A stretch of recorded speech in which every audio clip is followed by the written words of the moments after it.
The morning sun filtered through Venetian blinds at Cedar Falls Medical Center, casting thin stripes across linoleum that had witnessed 3 decades of bad news delivered in sterile rooms.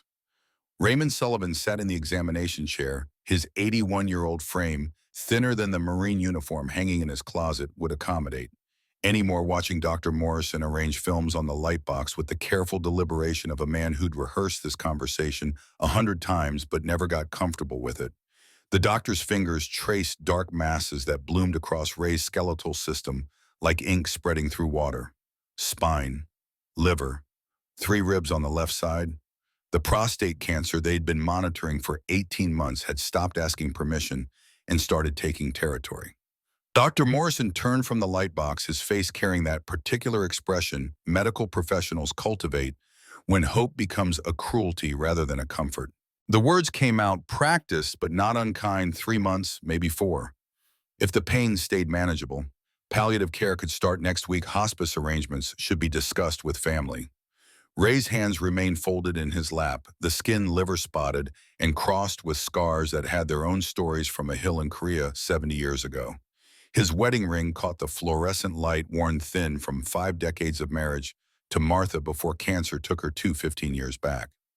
The symmetry wasn't lost on him.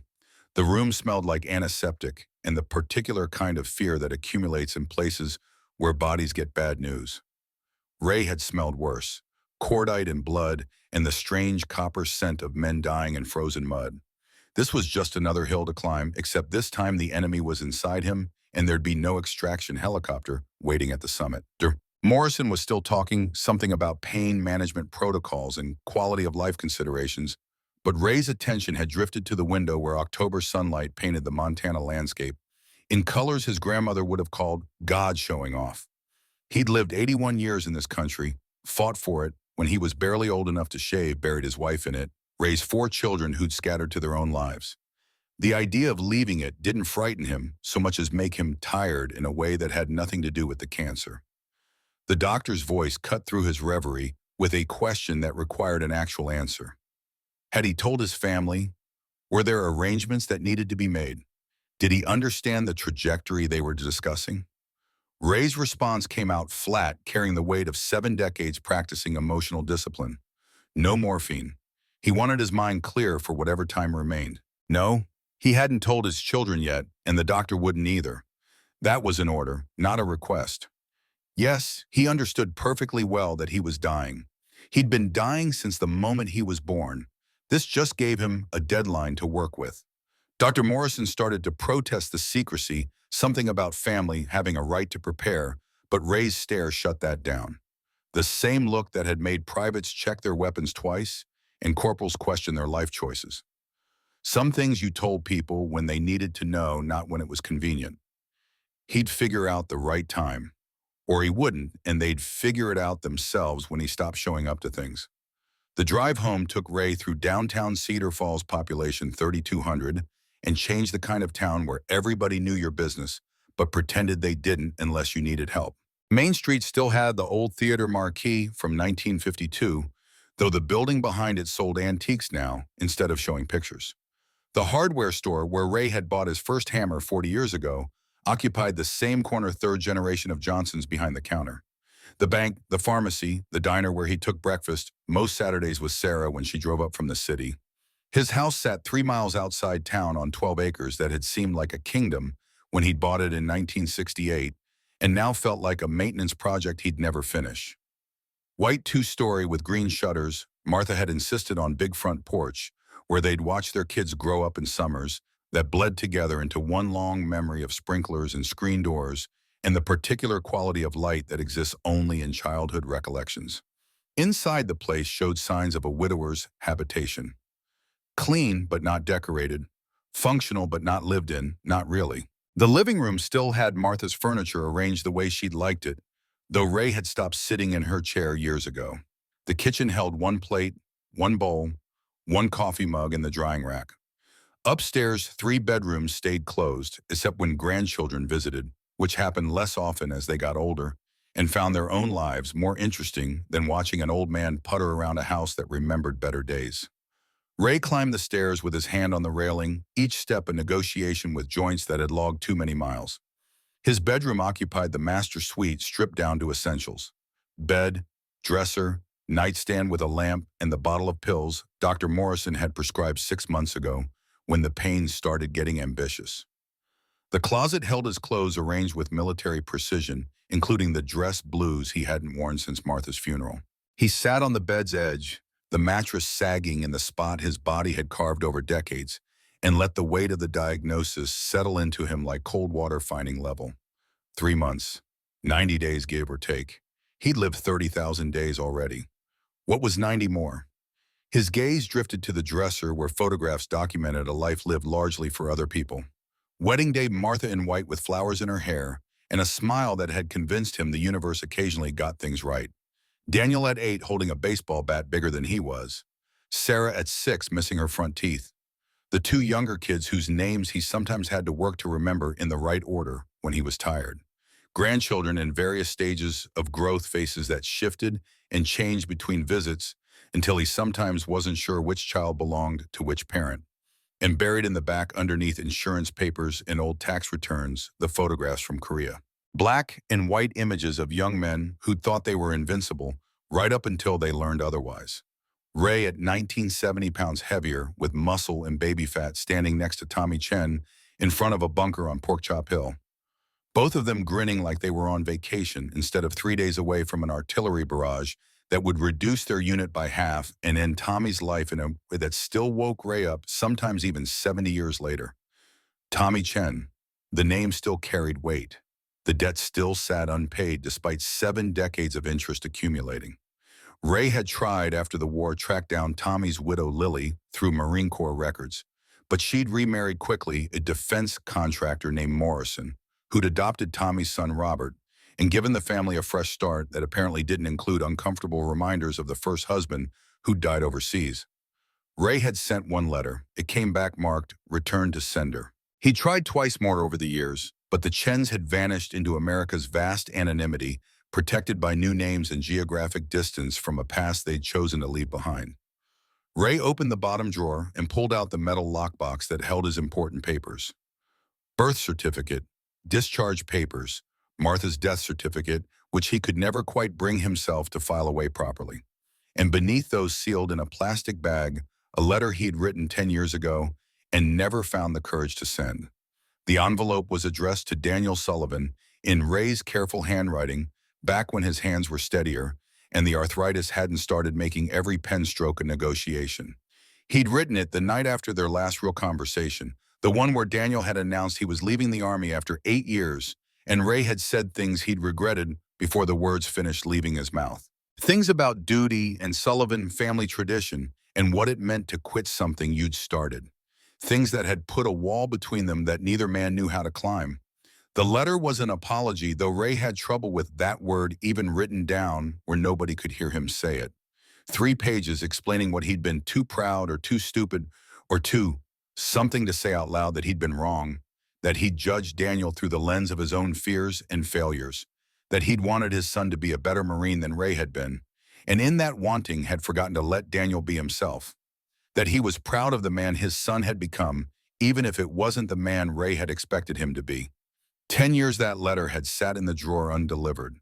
Ray had taken it out dozens of times, held it up to the light, traced his own words with fingers that shook slightly from something that wasn't age. Each time he'd convinced himself tomorrow would be better for sending it. Tomorrow he'd feel braver. Tomorrow the words would land right instead of wrong. Tomorrow the distance between them wouldn't feel quite so much like an ocean he was too tired to swim. Except tomorrow had become today, 90 days in a row, and the letter stayed in its envelope, and Daniel stayed on the other side of their mutual silence, and the wall stood intact. Ray slid the letter back into the lockbox and closed the drawer. 3 months, maybe 4. That changed the math on tomorrow. His phone buzzed with a text message, the ringtone Martha had programmed before she died because she thought it was funny. Sarah's name appeared on the screen with news delivered in her particular style of aggressive optimism. "Dad, good news. Daniel agreed to come to breakfast tomorrow. First time in 10 years. Please don't screw this up." Ray stared at the message long enough that the screen dimmed. "Daniel, breakfast, tomorrow. The universe occasionally had a sense of timing that felt less like coincidence and more like a test you hadn't studied for. He typed back with the slow deliberation of someone who'd learned technology late and reluctantly, "I'll be there." What time Sarah's response came instantly, the way young people's messages always did, like they'd been born with phones in their hands. 8 a.m. Crystal's Diner. And Dad? Be nice, he's trying. Ray didn't respond to that because what was there to say? Of course he'd be nice. He was always nice. Civility was easy. Connection was hard. The gap between those two things had swallowed his relationship with his son somewhere around 2014 and never given it back. He stood from the bed joints protesting and walked to the closet. The dress blues hung in the back wrapped in plastic from the dry cleaner, waiting for the kind of occasion that required a man to put on his history and wear it like armor. Martha's funeral, Daniel's wedding before the divorce, Sarah's husband's military promotion ceremony. Moments when Ray needed to remember who he'd been before age and time, and accumulated regrets had worn him down to someone who spent most days deciding whether getting out of bed was worth the effort. The uniform still fit mostly, shoulders a little loose where muscle had surrendered to time, waist actually tighter than it used to be, cancer's appetite, apparently extending to Ray's appetite. But the medals were all there, arranged in proper order. Purple Heart, Silver Star he'd never told his kids about because heroism felt less impressive when you remembered you'd been terrified the whole time. Korean Service Medal. The rest of them, brass and ribbon, testifying to the fact that Raymond Sullivan had shown up when called and done what needed doing and somehow survived to become old enough that survival itself felt like the real achievement. He left the uniform in its plastic and closed the closet door. Tomorrow would be difficult enough without dressing like he was already attending his own funeral. The evening passed the way his evenings usually did, microwave dinner eaten at the kitchen table with a book he wasn't really reading, television news. That depressed him, shower in bed by 9, because staying up late when you lived alone felt pointless. The pills on his nightstand promised 4 to 6 hours of sleep if he was lucky, 2 to 3 if the cancer decided to remind him who was in charge. He took them dry, turned off the light, and lay in the darkness, listening to the house settle around him. Sleep came eventually, though it brought dreams that were less rest and more archaeological expedition through memory. Korea again, always Korea. The hill they'd called Pork Chop because some general somewhere had thought geographic nomenclature should be whimsical. The bunker he'd shared with Tommy Chen and 3 other Marines whose names Ray couldn't remember anymore, though he still saw their faces sometimes when he closed his eyes. The dream followed its usual script. Chinese artillery coming in waves, the sky lighting up like something biblical. Rounds landing close enough to fill the bunker with dust and the smell of high explosives. Tommy checking ammunition counts his hand steady, even though his voice shook when he spoke. The moment when the grenade came arcing through the bunker entrance, lazy and inevitable as death itself. Tommy's eyes meeting Ray's in the second before he threw himself onto it. The explosion that Ray felt more than heard, the pressure wave that drove the air from his lungs, the ringing that lasted 3 days afterward. And Tommy's body torn open in ways that made Ray understand why some soldiers came home and never talked about what they'd seen. The blood, the smell, the particular weight of a friend's corpse when you tried to drag it somewhere safe, even though safe didn't exist anymore, and the body didn't care. Ray jerked awake at 3 a.m., heart-hammering sheets damp with sweat that had nothing to do with room temperature. The nightmare clung to him like smoke, refusing to dissipate even when he turned on the lamp and forced his eyes to focus on the bedroom's familiar geography. Not Korea, Montana, not 1952, 2024, not 19 years old, 81 dying slowly instead of quickly, which was supposed to be better, though Ray wasn't entirely convinced. He got up, took another pill, even though Dr. Morrison's instructions said wait 4 hours minimum between doses, and went downstairs to wait for sunrise. The living room's big window faced east, offering a view of mountains that predated America by millions of years and would outlast it by millions more. Ray sat in his chair, not Martha's, never Martha's, and watched the sky transition from black to gray to the particular shade of October blue that made Montana worth the winters. His phone showed 6 a.m. when he finally dragged himself upright and started the process of becoming presentable enough for public consumption. Shower, shave, though his hands shook enough that he nicked himself twice and had to hold tissue paper to his jaw until the bleeding stopped. Clothes chosen with the same care he'd once applied to inspecting weapons, clean jeans, flannel shirt Martha had bought him 5 Christmases ago, the Korean War veteran jacket he wore like a second skin because it told the world who he was in case he forgot. The drive into Cedar Falls took 20 minutes through country that was slowly surrendering to development. New houses sprouting on what used to be rangeland, a Walmart where cattle used to graze. Progress, they called it, though. Ray wasn't sure progress meant the same thing to everyone. He'd grown up in a world where you knew your neighbors and borrowed tools and waved at strangers. Now people live behind fences and security systems in the kind of suspicion that came from watching too much news about how dangerous everything had become. Crystal's Diner occupied a corner lot on Main Street, its neon sign proclaiming good food, since 1982 in letters that buzzed even in daylight. The building had weathered 4 decades of economic cycles and changing ownership, but the bones remained the same: red vinyl booths, black and white checkered floor counter, with swivel stools where farmers discussed wheat prices and weather with the authority of men whose livelihoods depended on both. Betty Morgan owned the place now, 68 years of life experience etched into a face that had learned to smile through disappointments. Her husband had died in 1968, Marine lieutenant who'd walked into an ambush outside Hughes City and never walked out. Betty had kept his photograph behind the register for 42 years, young and proud, in dress blues, frozen at an age she'd long since passed. She'd raised 2 daughters alone, worked 3 while and bought the diner in 1989, and made it into the kind of place where people came not just for food, but for the feeling that someone remembered their name and cared whether they showed up.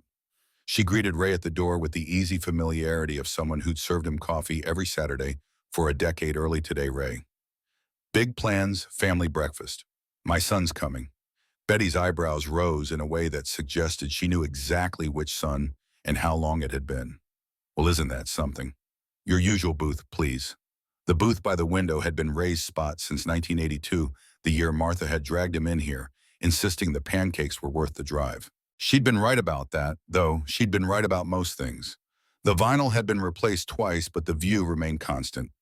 Main Street stretching north toward the mountain storefronts that changed hands and purposes, but kept their architecture, the crosswalk where he'd taught Daniel to ride a bicycle 30 years ago. Linda Parker appeared with coffee and a patience that came from 15 years of waitressing. She was 54, divorced, raising a grandson because her daughter had made choices that required grandparents to step in and do the work all over again. Ray knew this because Crystal's was the kind of place where you learned people's stories whether you asked or not, where tragedy and triumph got discussed over scrambled eggs, and everyone pretended not to listen while remembering every word. She poured his coffee without asking, the gesture automatic and oddly comforting. Sarah coming today, and my son, Daniel. Linda's smile suggested she knew that name carried complications. That's wonderful, Ray. Family's important. Ray wrapped his hands around the mug and let the heat sink into joints that ached regardless of temperature.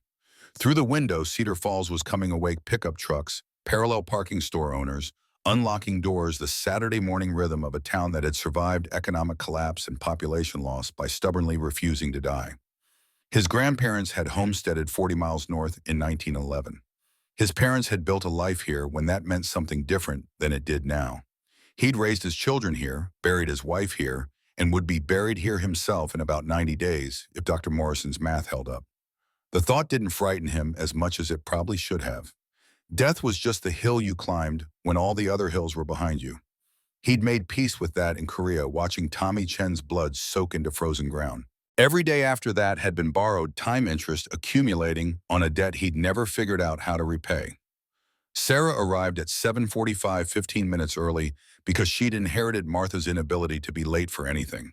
She slid into the booth across from him, 49 years old, but still recognizable as the 6-year-old who'd climbed into his lap during thunderstorms and made him promise the lightning wouldn't get them. Elementary school teacher, now divorced 5 years back from a husband Ray had never particularly liked, but had kept his opinions about to himself because that's what fathers did. 2 kids of her own, teenagers, navigating the particular hell of high school in an era where everything was documented and nothing was forgotten. She studied his face with the intensity of someone cataloging damage. You look tired, Dad. Are you sleeping? Well enough, have you been to the doctor lately? You look thin. The lie came easily because he'd been practicing it for 3 months. Just a checkup last week. Everything's fine. Don't fuss. Sarah's expression suggested she didn't believe him, but had learned not to push. The Sullivan family crest should have been a closed door with no welcome mat. She changed the subject to safer territory. Emma made the volleyball team. Rachel's applying to colleges, though God knows how we'll pay for it. Work is work, too many students and not enough hours to teach them properly. Ray listened and made appropriate sounds while his attention drifted to the door, waiting for the figure who might or might not show up. Daniel had agreed to come, but agreement and attendance were different things. 10 years was a long time to hold a grudge or a hurt or whatever name you gave the space between fathers and sons when words failed and silence took over. 8 a.m. arrived with no Daniel, then 8:05, 8 to 10. Sarah checked her phone with increasing frequency. He said he was coming. He promised. Traffic probably. It's fine. But it wasn't fine, and they both knew it. Each minute that passed felt like confirmation that some wounds didn't heal. Just because you wanted them to, that broken thing stayed broken, that Ray's last chance to fix this might be slipping away while he sat in a diner drinking coffee that had gone cold. The door swung open at 8:17 and Daniel Sullivan walked in carrying a decade of distance like a weight he couldn't set down. 52 years old, 6'2", shoulders broadened by construction, work arms covered in tattoos that told stories Ray had never been invited to hear.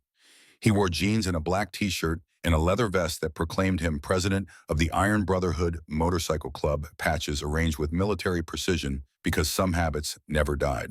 He spotted them in this booth and hesitated just a fraction of a second, but long enough that Ray saw the uncertainty. Then he straightened and walked over with the kind of controlled confidence that comes from leading men who've seen combat and don't follow just anyone. Their eyes met across 3 feet of distance that might as well have been 3 miles. Pop, son. An entire conversation happened in that pause, years of missed birthdays and unanswered phone calls, and things said in anger that couldn't be unsaid. Then Daniel slid into the booth next to Sarah, and the three of them sat in awkward silence, while Linda approached with fresh coffee and a tactful retreat. Sarah tried to fill the void with cheerful updates. Nobody particularly wanted Rachel's college applications, Emma's volleyball, her own job stress. Daniel nodded at appropriate moments, but his attention stayed on Ray, cataloging damage the same way Sarah had. The weight loss, the pallor, the way Ray's hands shook slightly when he lifted his coffee mug. You look different, Pop. Just getting old. Happens to everyone. Not like that. Are you sick? The lie Ray had prepared caught in his throat because lying to Daniel's face proved harder than lying over text messages or through Sarah's relayed information. Just tired. Long week. Daniel's expression suggested he knew bullshit when he heard it, but was choosing not to press. Another piece of Sullivan family tradition, pretending problems didn't exist until they became too big to ignore. The silence stretched until Sarah couldn't stand it anymore. Dad has something he wants to tell you, Daniel. Ray shot her a look that should have ignited her hair, but Sarah had inherited his stubbornness along with his eyes. She stared back with the expression of someone who decided this breakfast was happening, whether anyone liked it or not. Ray's hand went to his jacket pocket, where the letter sat folded into quarters carried here with the vague intention of handing it over and letting 10 years of unsaid things finally get said. But pulling it out required a kind of courage he couldn't quite locate at 8:20 on a Saturday morning, with his son's careful attention making him feel seen in a way he'd spent a decade avoiding before he could decide the diner's atmosphere changed. 3 young men crashed through the entrance with the aggressive energy of people who'd decided the world owed them attention and they were here to collect. Late 20s moving with the twitchy alertness of methamphetamine or anger, or both. The one in front, tawdry, lean, wearing defiance-like armor, scanned the room with eyes that had learned to look for weakness. They commandeered a booth near the center, their voices carrying across the diner's morning quiet, demanding service before they'd fully sat down. Linda approached with menus and her professional waitress smile, the one that said she'd dealt with worse and survived. The tall one grabbed the menus, without thanks, his attention already elsewhere. His 2 friends settled in with the pack mentality of people who'd bonded over shared bad decisions. Their conversation carried profanity loud enough to make the elderly couple at the counter shift uncomfortably. Ray tried to ignore them, refocusing on Daniel and the letter burning a hole in his pocket, and the approximately 89 days he had left to fix 10 years of damage. But his attention kept drifting back to the three young men, to the way they treated Linda like furniture, when she brought water, to the casual cruelty that people inflicted on service workers because they could. Sarah was saying something about Thanksgiving plans, her voice determinedly cheerful when the crash came. Coffee pot shattering on the floor. Linda stumbling backward, the tall young man's boot exactly where her hand had been a second earlier. His laughter cut through the diner's sudden silence, joined by his friends' voices in a harmony of meanness that made Ray's jaw tighten. Linda apologized, automatic condition, and knelt to clean the mess. The young man said something vulgar about her weight, about her age, about the speed of her service. His friends echoed it, amplified it, turned cruelty into entertainment. Ray's hands flattened on the table. Sarah's voice cut through his rising anger. "Dad, don't." But Daniel wasn't looking at Ray. Daniel was looking at the young man with Linda's spilled coffee spreading across the floor, his expression shifting from wary to cold in the space between heartbeats. His hands, which had been wrapped around his coffee mug, moved to the table's edge. The leather vest creaked slightly as his shoulders tensed. Ray felt something old and familiar wake up in his chest. The same feeling he'd had in Korea when Tommy Chen had needed backup, when the hill needed defending, when standing by stopped being an option, and doing something became the only choice that let you look at yourself in mirrors afterward. He stood before he'd fully decided to stand, his body making the choice his mind was still debating. The booth bench scraped against the floor. Sarah's hand grabbed for his arm. "Dad, please, just let Betty call the police." But Ray was already moving toward the young men's booth, each step measured and deliberate, his back straight, in the way it hadn't been for months, his shoulders squared. Behind him, he heard Daniel say something to Sarah, heard the leather vest moving, heard footsteps following, but not stopping him. The diner fell into the kind of silence that precedes violence or wisdom, that moment when everyone holds their breath, wondering which way things will tip. Ray reached the booth where the three young men sat, his shadow falling across their table, his presence impossible to ignore. The tall one looked up with eyes that held no respect for age or experience, or the simple human decency of acknowledging someone who'd survived 81 years of a world that broke most people long before they got that far. He started to say something dismissive, something Ray had heard variations of throughout his life, from people who'd never learned that cruelty was weakness, dressed as strength. Ray's voice came out calm but carried the weight of 7 decades learning when to speak and what to say. "Son, I think you owe the lady an apology." The young man stood slowly, unfolding to his full height, which brought him roughly level with Ray's collarbone. His friends shifted in their seats, uncertain whether to be amused or alarmed. The diner watched every patron frozen in place, Betty behind the register, with one hand reaching for the phone. The young man's response came loaded with contempt. "Who the fuck are you, old man? Someone who knows how to treat people with respect. Something your parents clearly never taught you." The words landed like a slap, and perhaps that's why the young man's hand moved. Or perhaps it was the meth-making decisions his sober brain would have reconsidered. Or perhaps he was just the kind of person who'd learned to solve problems with violence because thinking was harder. His palm caught Ray across the face hard enough to snap his head sideways. The sound echoed in the diner's stunned silence. Ray stumbled backward, caught the edge of a table, his hand going to his cheek where heat bloomed. His lips split against his teeth, blood filling his mouth with the copper taste he remembered from Korea. For a moment, Ray just stood there, his hand on his face, looking at the young man with an expression that held more sadness than anger. As if he'd asked the world a question and gotten an answer that confirmed his worst suspicions about how far things had fallen while he wasn't paying attention. Sarah screamed his name. Betty grabbed the phone. The elderly couple at the counter sat frozen. Linda covered her mouth with both hands. The diner's other patrons collectively stopped breathing. Daniel moved forward, but Ray raised his other hand in a gesture that meant, "Wait, not yet." He straightened slowly, taking his hand away from his face, revealing the blood that had started running down his chin.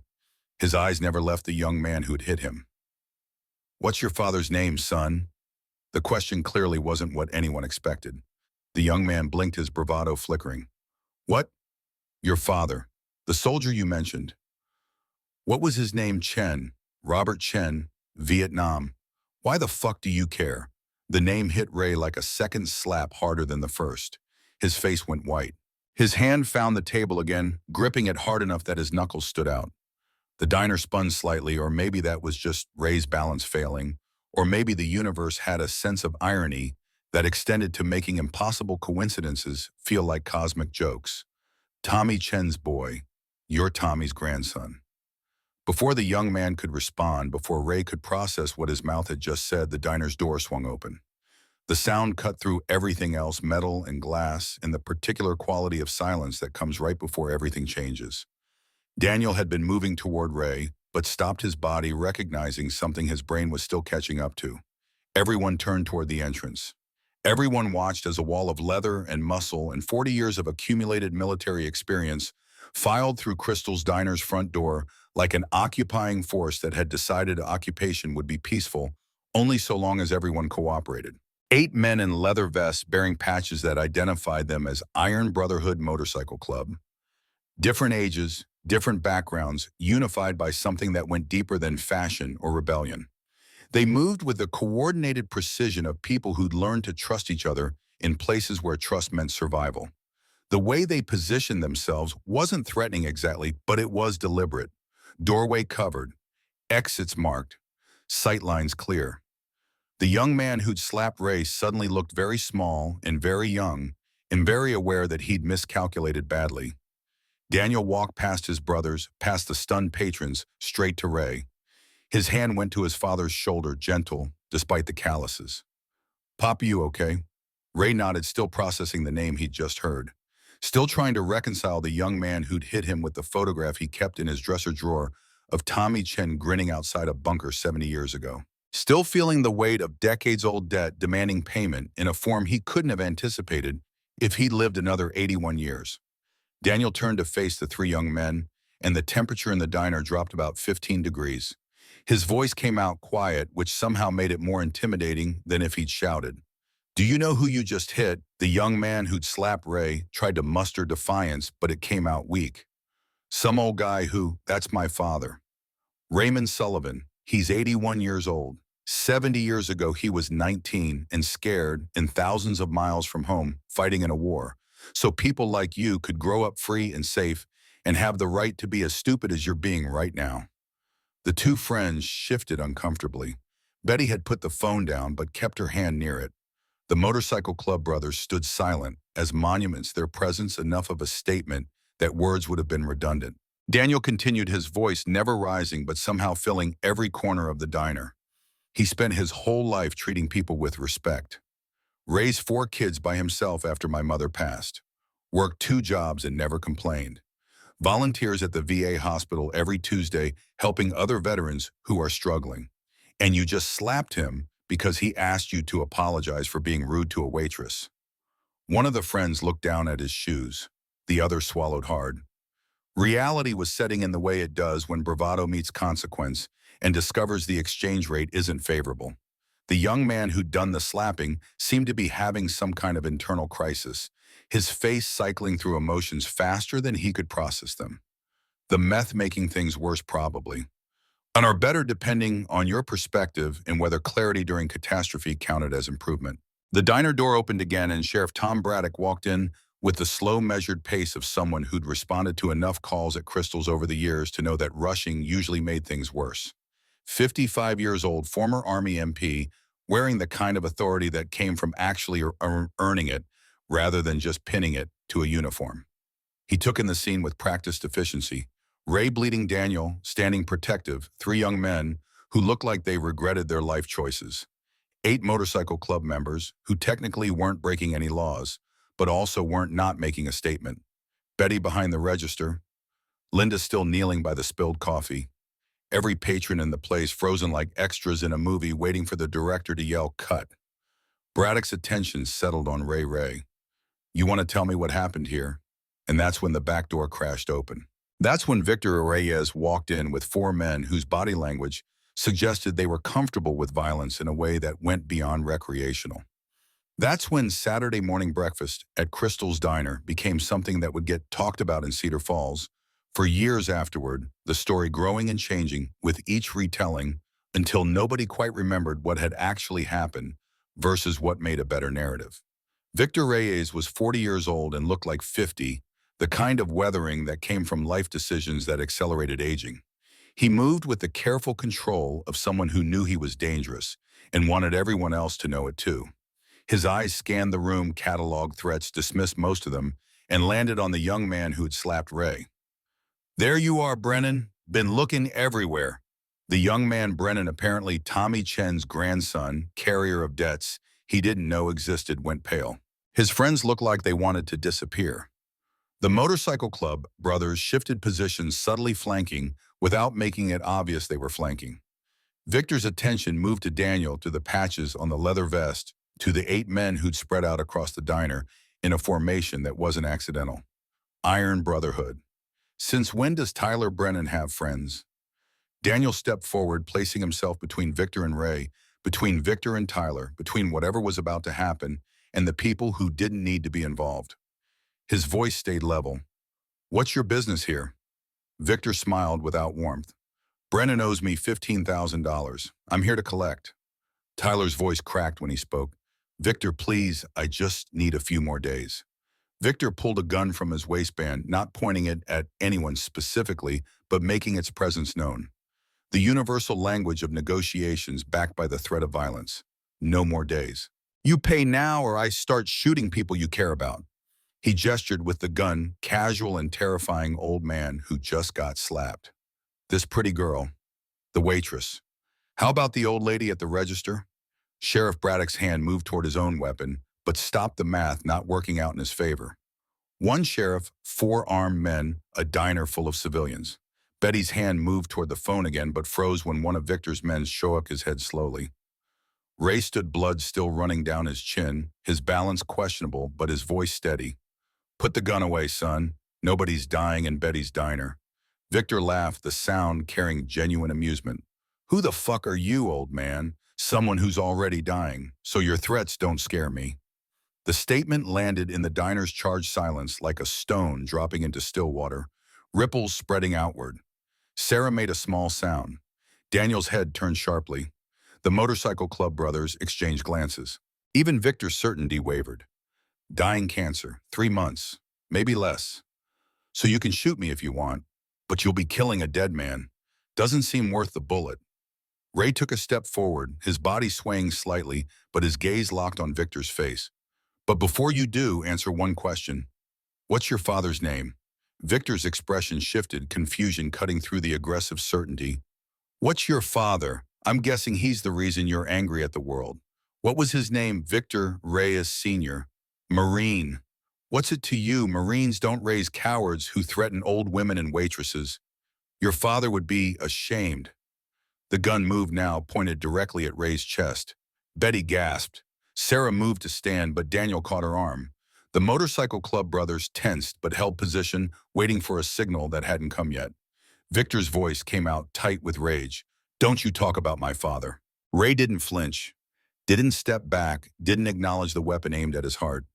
"Your father served his country, probably saw things that broke him, probably came home to a system that failed him. I see it every Tuesday at the VA. Good men destroyed by bureaucracy and neglect. Is that what happened?" The question hung in the air between them, weighted with the kind of truth that made people uncomfortable because it required honest answers. Victor's face worked through emotions, the gun's barrel wavering slightly.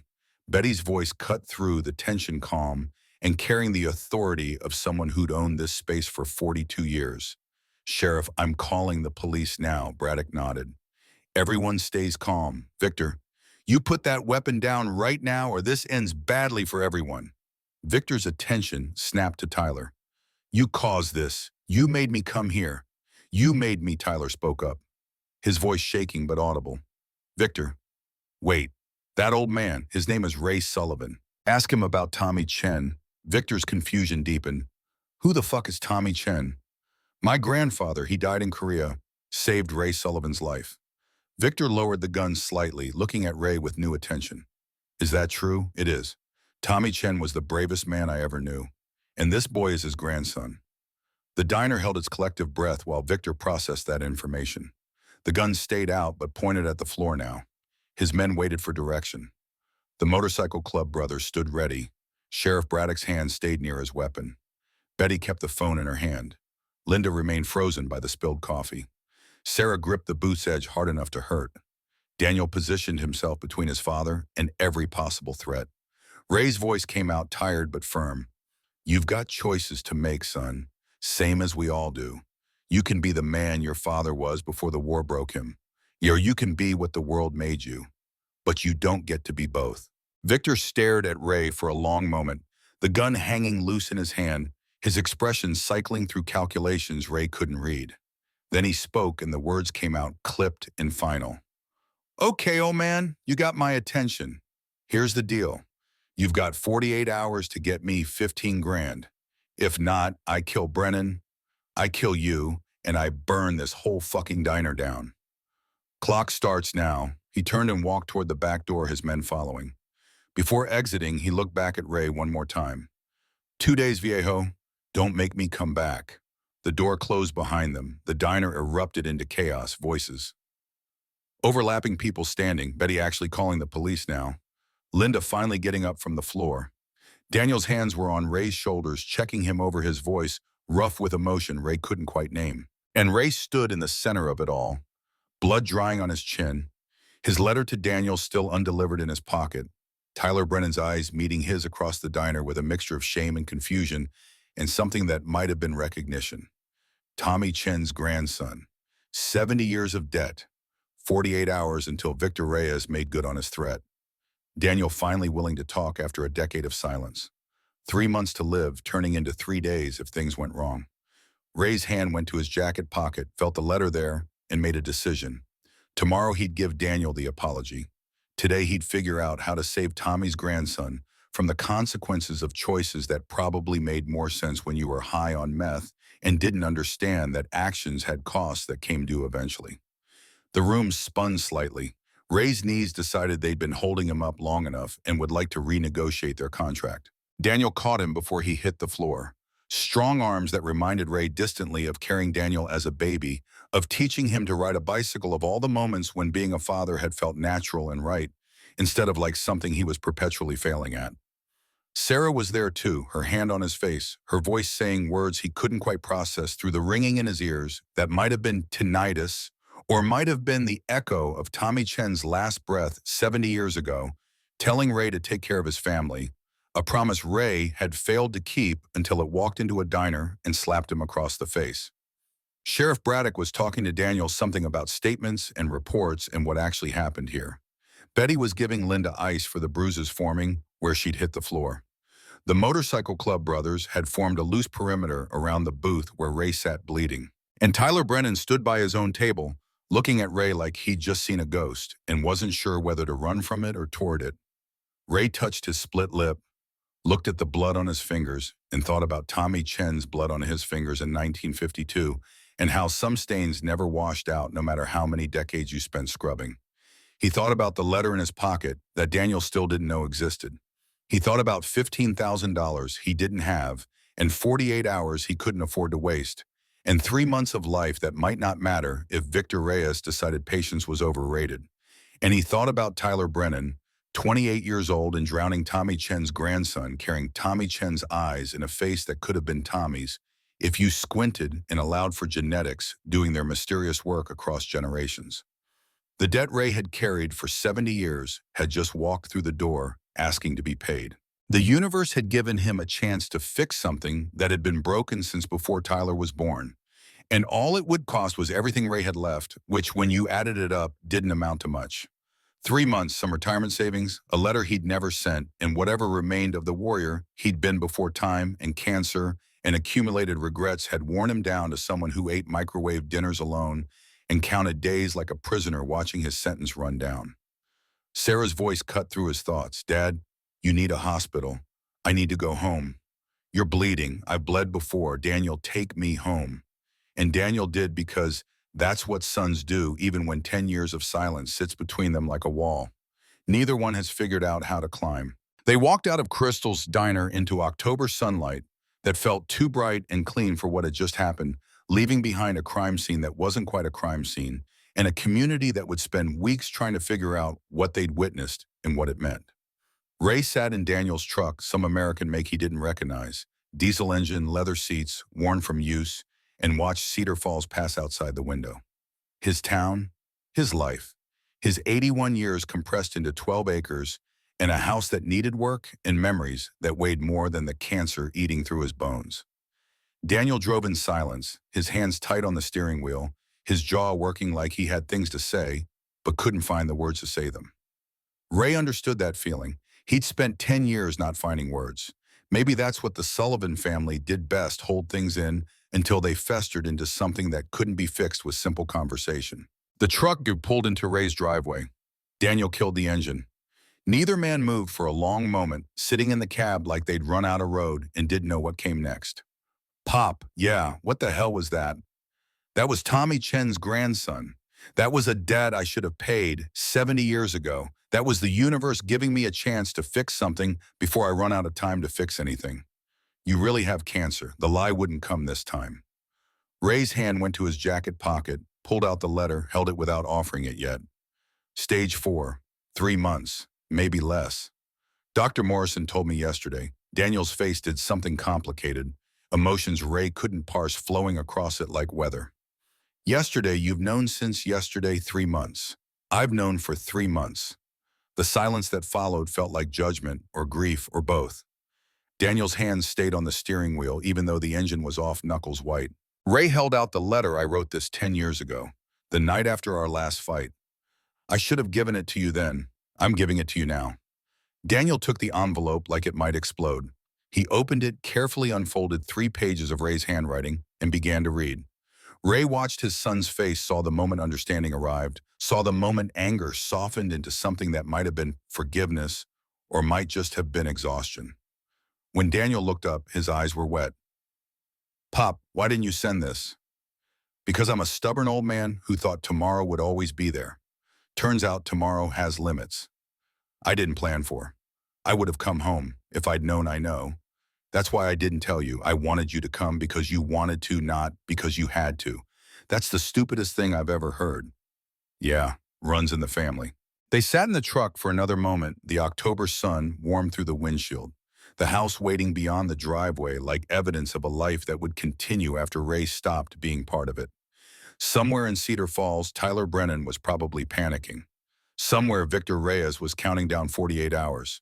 Somewhere the clock was ticking on multiple deadlines, and Ray Sullivan was sitting in his son's truck, holding the silence that had separated them, and wondering if 3 months was enough time to fix everything that mattered, or if he'd waited too long and some things stayed broken forever. Daniel folded the letter carefully, put it back in the envelope, and tucked it into his own jacket pocket. What do we do about Tyler? We keep him alive. We pay his debt. We do what Tommy Chen would have done if our positions were reversed. With what money I've got, retirement savings. $22,000. Should cover it. Pop, that's your money for you. I'm dying, son. What am I going to spend it on? More pills, a fancier coffin. Daniel's face worked through objections he couldn't quite articulate, then settled on acceptance that looked like defeat. We need to tell Sarah. Not yet. Let me figure out the money part first. Then we'll have the family meeting where everyone cries and makes me promise to fight harder, and I lie and say I will. You're an asshole, you know that. Learn from the best. Mom was a saint. I met my drill sergeant. That got a small laugh, broken and brief but real. Daniel opened the truck door. Come on, let's get you cleaned up. Then we figure out how to save Tommy Chen's grandson from his own stupid choices. They went into the house and Ray showed his son where the first aid kit lived, and Daniel cleaned the blood off Ray's face with surprising gentleness for a man whose hands were calloused from construction work and motorcycle maintenance. The split lip would heal, the bruise would fade, the cancer would kill him in 3 months regardless, but Tommy Chen's grandson would live. That debt would be paid. And maybe Daniel would remember that his father had tried at the end to be better than he'd been in the middle. Maybe that would be enough. Maybe 3 months could hold more redemption than 10 years of silence if you use them right. Ray let his son clean his face, let himself be cared for in a way he hadn't allowed in years, and tried not to think about 48 hours, counting down to consequences he couldn't quite see yet, but knew were coming anyway. The afternoon sun stretched long shadows across Ray's kitchen table, where 3 people sat in the kind of silence that forms when everyone knows the truth, but nobody wants to be the first to say it out loud.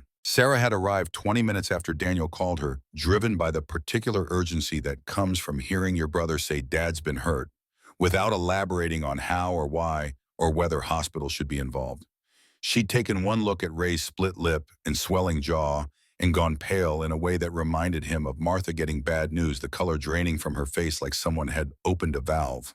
Now she sat across from her father, hands wrapped around untouched coffee, her teacher's instinct for reading situations telling her this was bigger than a split lip and a bar fight story that didn't quite add up.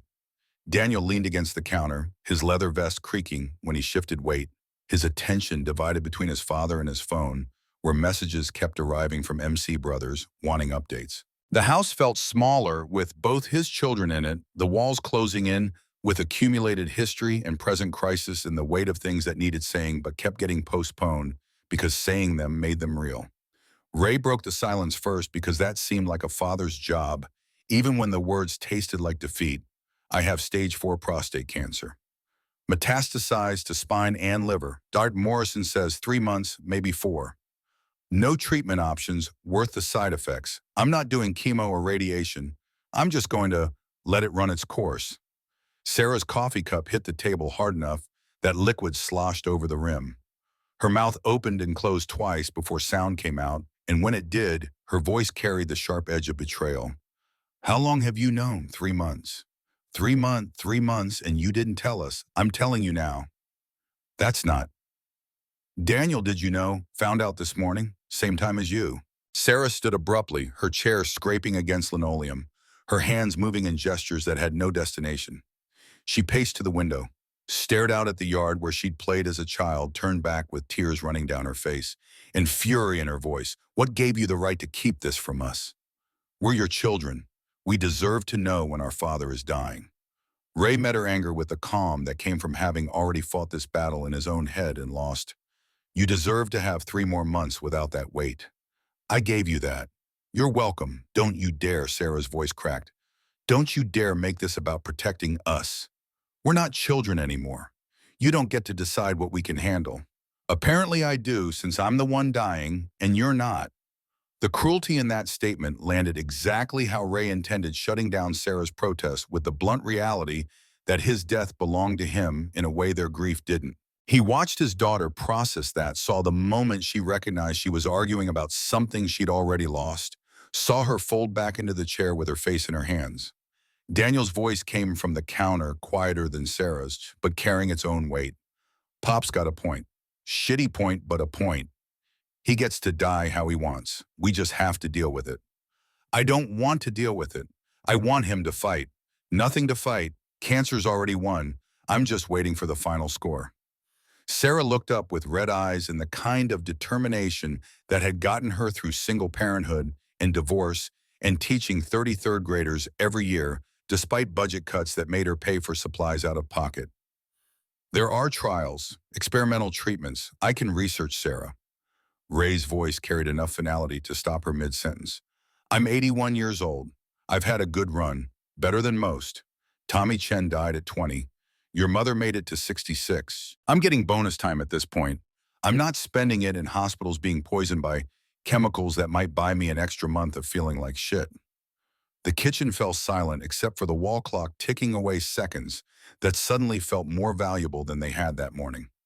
Daniel pushed off from the counter and sat down at the table, his massive frame making the chair look delicate. Okay, 3 months. What do you want to do with them? Ray almost smiled. Leave it to Danielle to cut through emotion and get to tactics. The Army had trained that into him, or maybe he'd always been that way, and the Army had just refined it, save Tyler Brennan. Pay his debt, keep Victor Reyes from burning down Betty's diner or killing anyone I care about. Sarah wiped her eyes with the back of her hand. Who the hell is Tyler Brennan? Tommy Chen's grandson. That stopped her. Ray watched understanding bloom across her face as she connected dots between the stories he'd told over decades, Korea Pork Chop Hill, the friend who'd saved his life in the present crisis she'd walked into, the kid who hit you. He's Tommy's grandson. Didn't know it when he hit me. Didn't know I existed. But yeah, Tommy Chen's blood.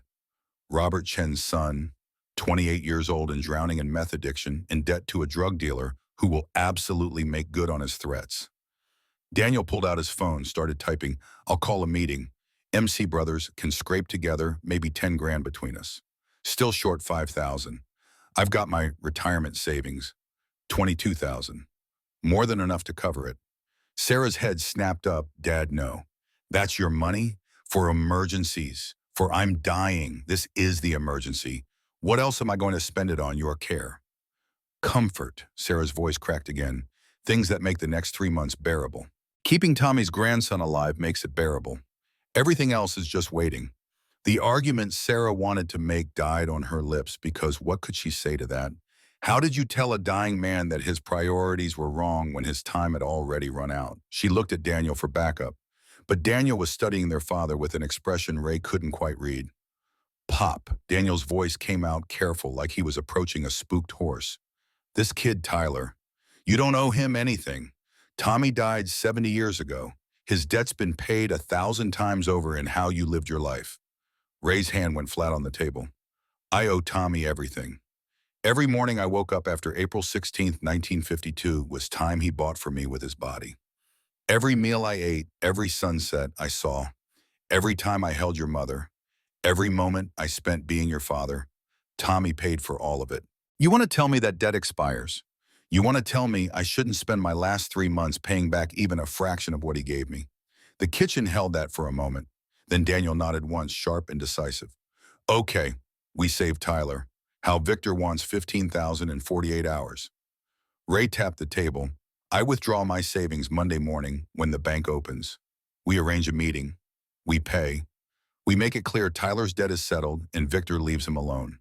And if Victor decides 15 isn't enough, if he wants interest, if he sees an old man with 22 grand and decides to take it all, then you boys make sure that doesn't happen." Daniel's expression went cold in a way Ray recognized from his own mirror 30 years ago, back when he could still muster that particular brand of controlled aggression. "Pop, if this goes bad, people are going to get hurt. Victor's not some punk. He's connected. Cartel money, probably. You pay him, you're on his radar. He'll come back. Let him. I'll be dead in 3 months. What's he going to do, kill me faster? He could kill Sarah. He could kill Tyler. He could burn down your house with you in it." Ray met his son's eyes. "That's why I need the Iron Brotherhood. That's why I'm asking you to stand with me on this. One last mission. Father and son, keep Victor honest long enough for Tyler to get clean and get gone." Sarah stood again, this time with purpose instead of distress. "I'm calling Mike and Tom. Your other children deserve to know what's happening." Ray raised a hand. "Not yet. Let me do this first. Let me save Tommy's boy. Then we'll have the family meeting where everyone falls apart and I have to comfort people about my own death." "But not yet. Dad, please, honey, give me 48 hours to fix this. Then you can tell the whole family and we'll have the crying and the hospice discussions and all the things that come with dying properly. But right now I need to focus on keeping a 28-year-old kid alive long enough for him to figure out his grandfather was a hero, and maybe that means something." Sarah looked at Daniel. Daniel looked at Ray. The silence stretched until Sarah broke it with a sound that was half laugh, half sob. "You're the most stubborn man I've ever met. Comes with the territory. Marines don't surrender. We just advance in a different direction. You're not a Marine anymore. You're a dying old man who got slapped by a junkie and is now planning to give your life savings to a drug dealer." "Sounds about right. This is insane." "Probably." Ray stood his joints, protesting. "But it's my kind of insane. You two can help, or you can get out of the way. Either option's fine, but I'm doing this." Daniel stood too. "I'm in. MC will back you. But Pop, we do this smart. No cowboy shit. We plan it out. We make sure everyone walks away. Except me. I don't walk away from anything anymore. 3 months, remember. You know what I mean." Ray did know. He also knew that 48 hours from now, things would probably go sideways in ways none of them anticipated, because that's how plans work perfectly on paper, catastrophically in practice. But Tyler would live. That mattered. That was the only thing that mattered once you stripped away everything else. Sarah grabbed her keys. "I'm going home. I need to think. And cry. And probably drink wine I shouldn't drink on a Saturday afternoon. Call me tomorrow. Tell me the plan. I'll probably hate it, but I'll help anyway because apparently we Sullivans are all stubborn idiots who make terrible decisions for noble reasons. She kissed Ray's forehead, hugged Daniel so hard he grunted, and left through the kitchen door without looking back. Her car started in the driveway, gravel crunching, as she pulled away, the sound fading into afternoon silence. Daniel moved to the window, watching until his sister's taillights disappeared. She's going to tell the others. You know that, right? Let her. They were going to find out eventually. They'll be pissed you waited. They'll get over it. Or they won't. Either way, I won't be around long enough to care. Daniel turned from the window. That's a shitty attitude. It's a realistic attitude. Ray moved to the cabinet, pulled out a bottle of whiskey Martha had bought for special occasions, poured 2 glasses. He handed one to Daniel, to Tommy Chen, who saved my ass 70 years ago and apparently isn't done making demands on my time. They drank. The whiskey burned, going down familiar and harsh, and exactly what Ray needed to cut through the fog of pain medication and adrenaline crash, and the surreal feeling of having told his children he was dying and then immediately pivoting to planning a drug deal payoff. Daniel set his glass down. Tell me about Tommy, the real story, not the sanitized version you gave us as kids. Ray poured another measure, sat down heavily. Tommy Chen was 20 years old, Marine from San Francisco. His parents had been interned during World War II, lost everything, rebuilt from nothing. Tommy joined up in '51 to prove something, probably. Prove he was American enough. Prove his family's loyalty. Prove whatever young men try to prove when they volunteer to go overseas and kill people they've never met. The whiskey disappeared. Ray didn't pour more. We shipped out together, ended up in the same unit. Korea was... Ray paused, searching for words that had never quite fit what he'd experienced. It was cold, colder than anything I'd known. And loud.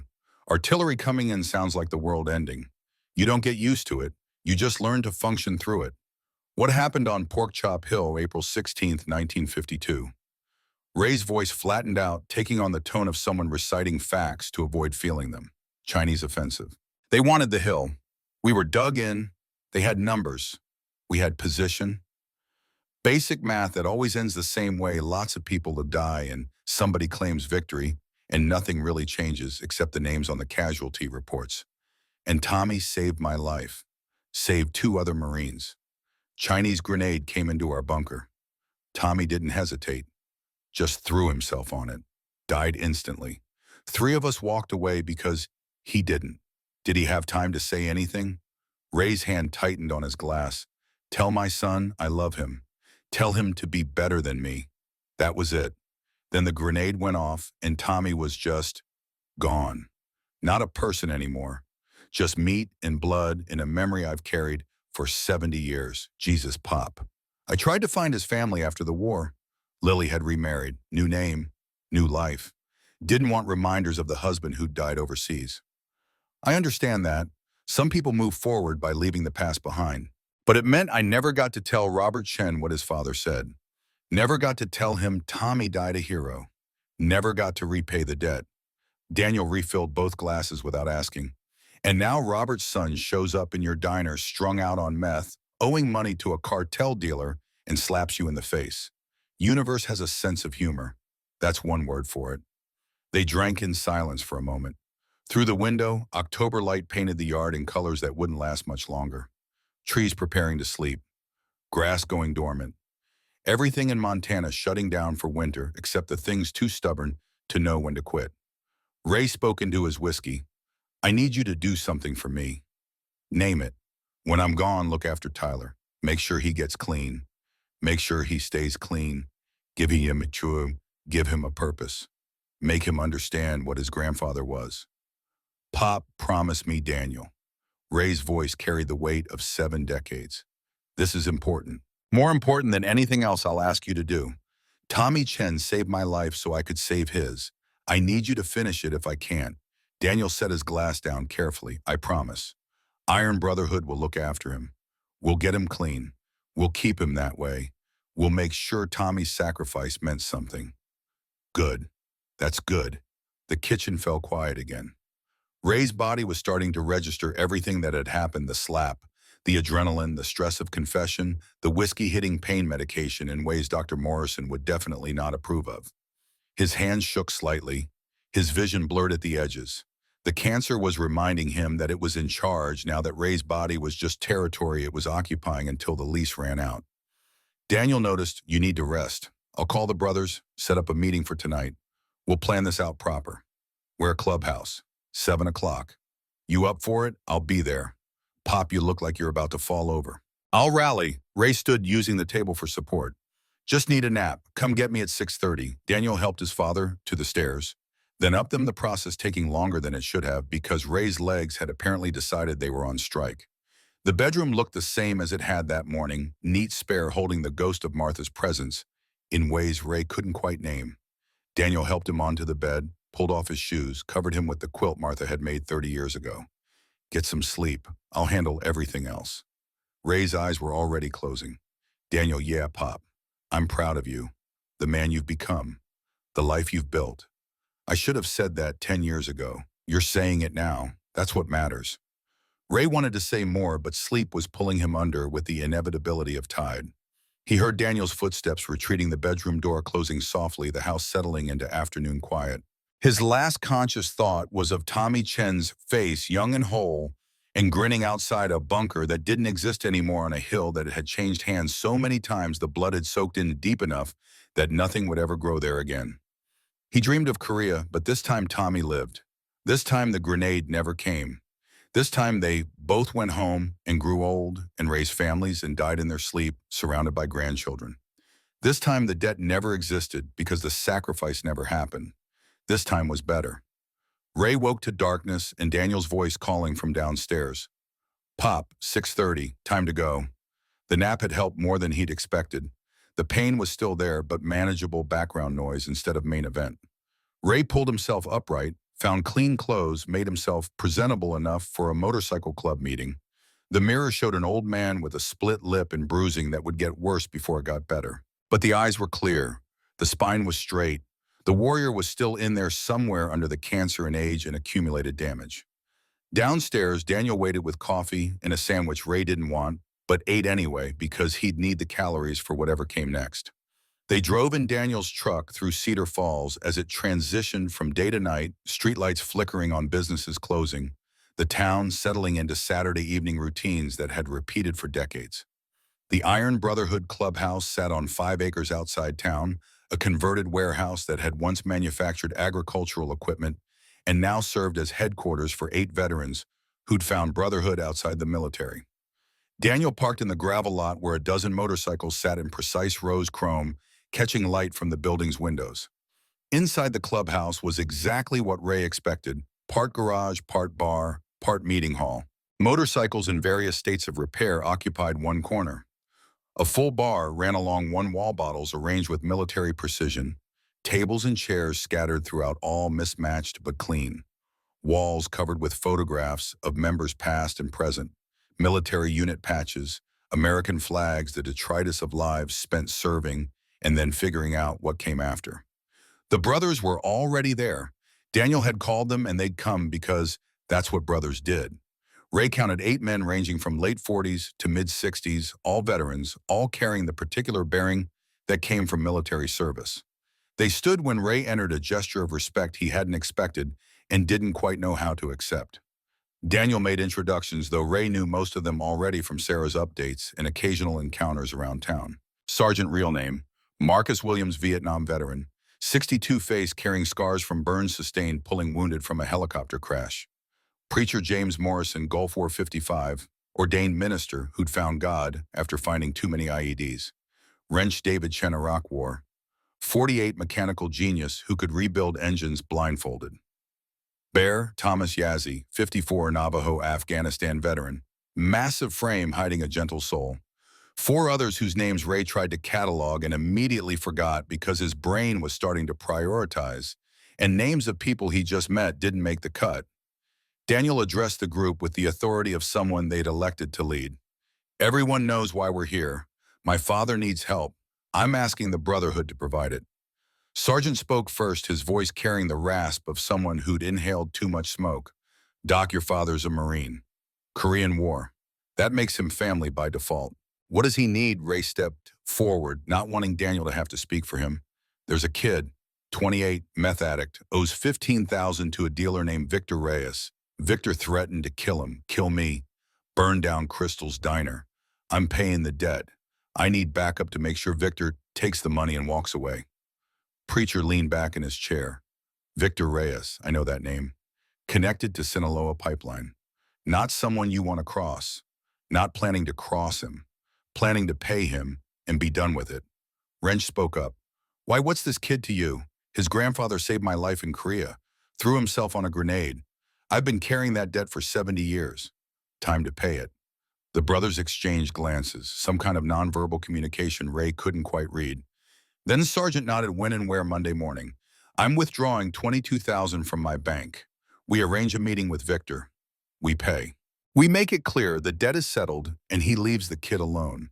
And if Victor gets greedy, Bear's voice was surprisingly soft for a man his size. Then you boys remind him why messing with Marines is bad for business. That got a few tight smiles. Daniel pulled out his phone. I'll reach out to Victor through channels.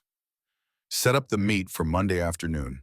Neutral ground, public place. Somewhere he feels safe enough to deal but exposed enough that he won't try anything stupid. Crystal's Diner, Ray said.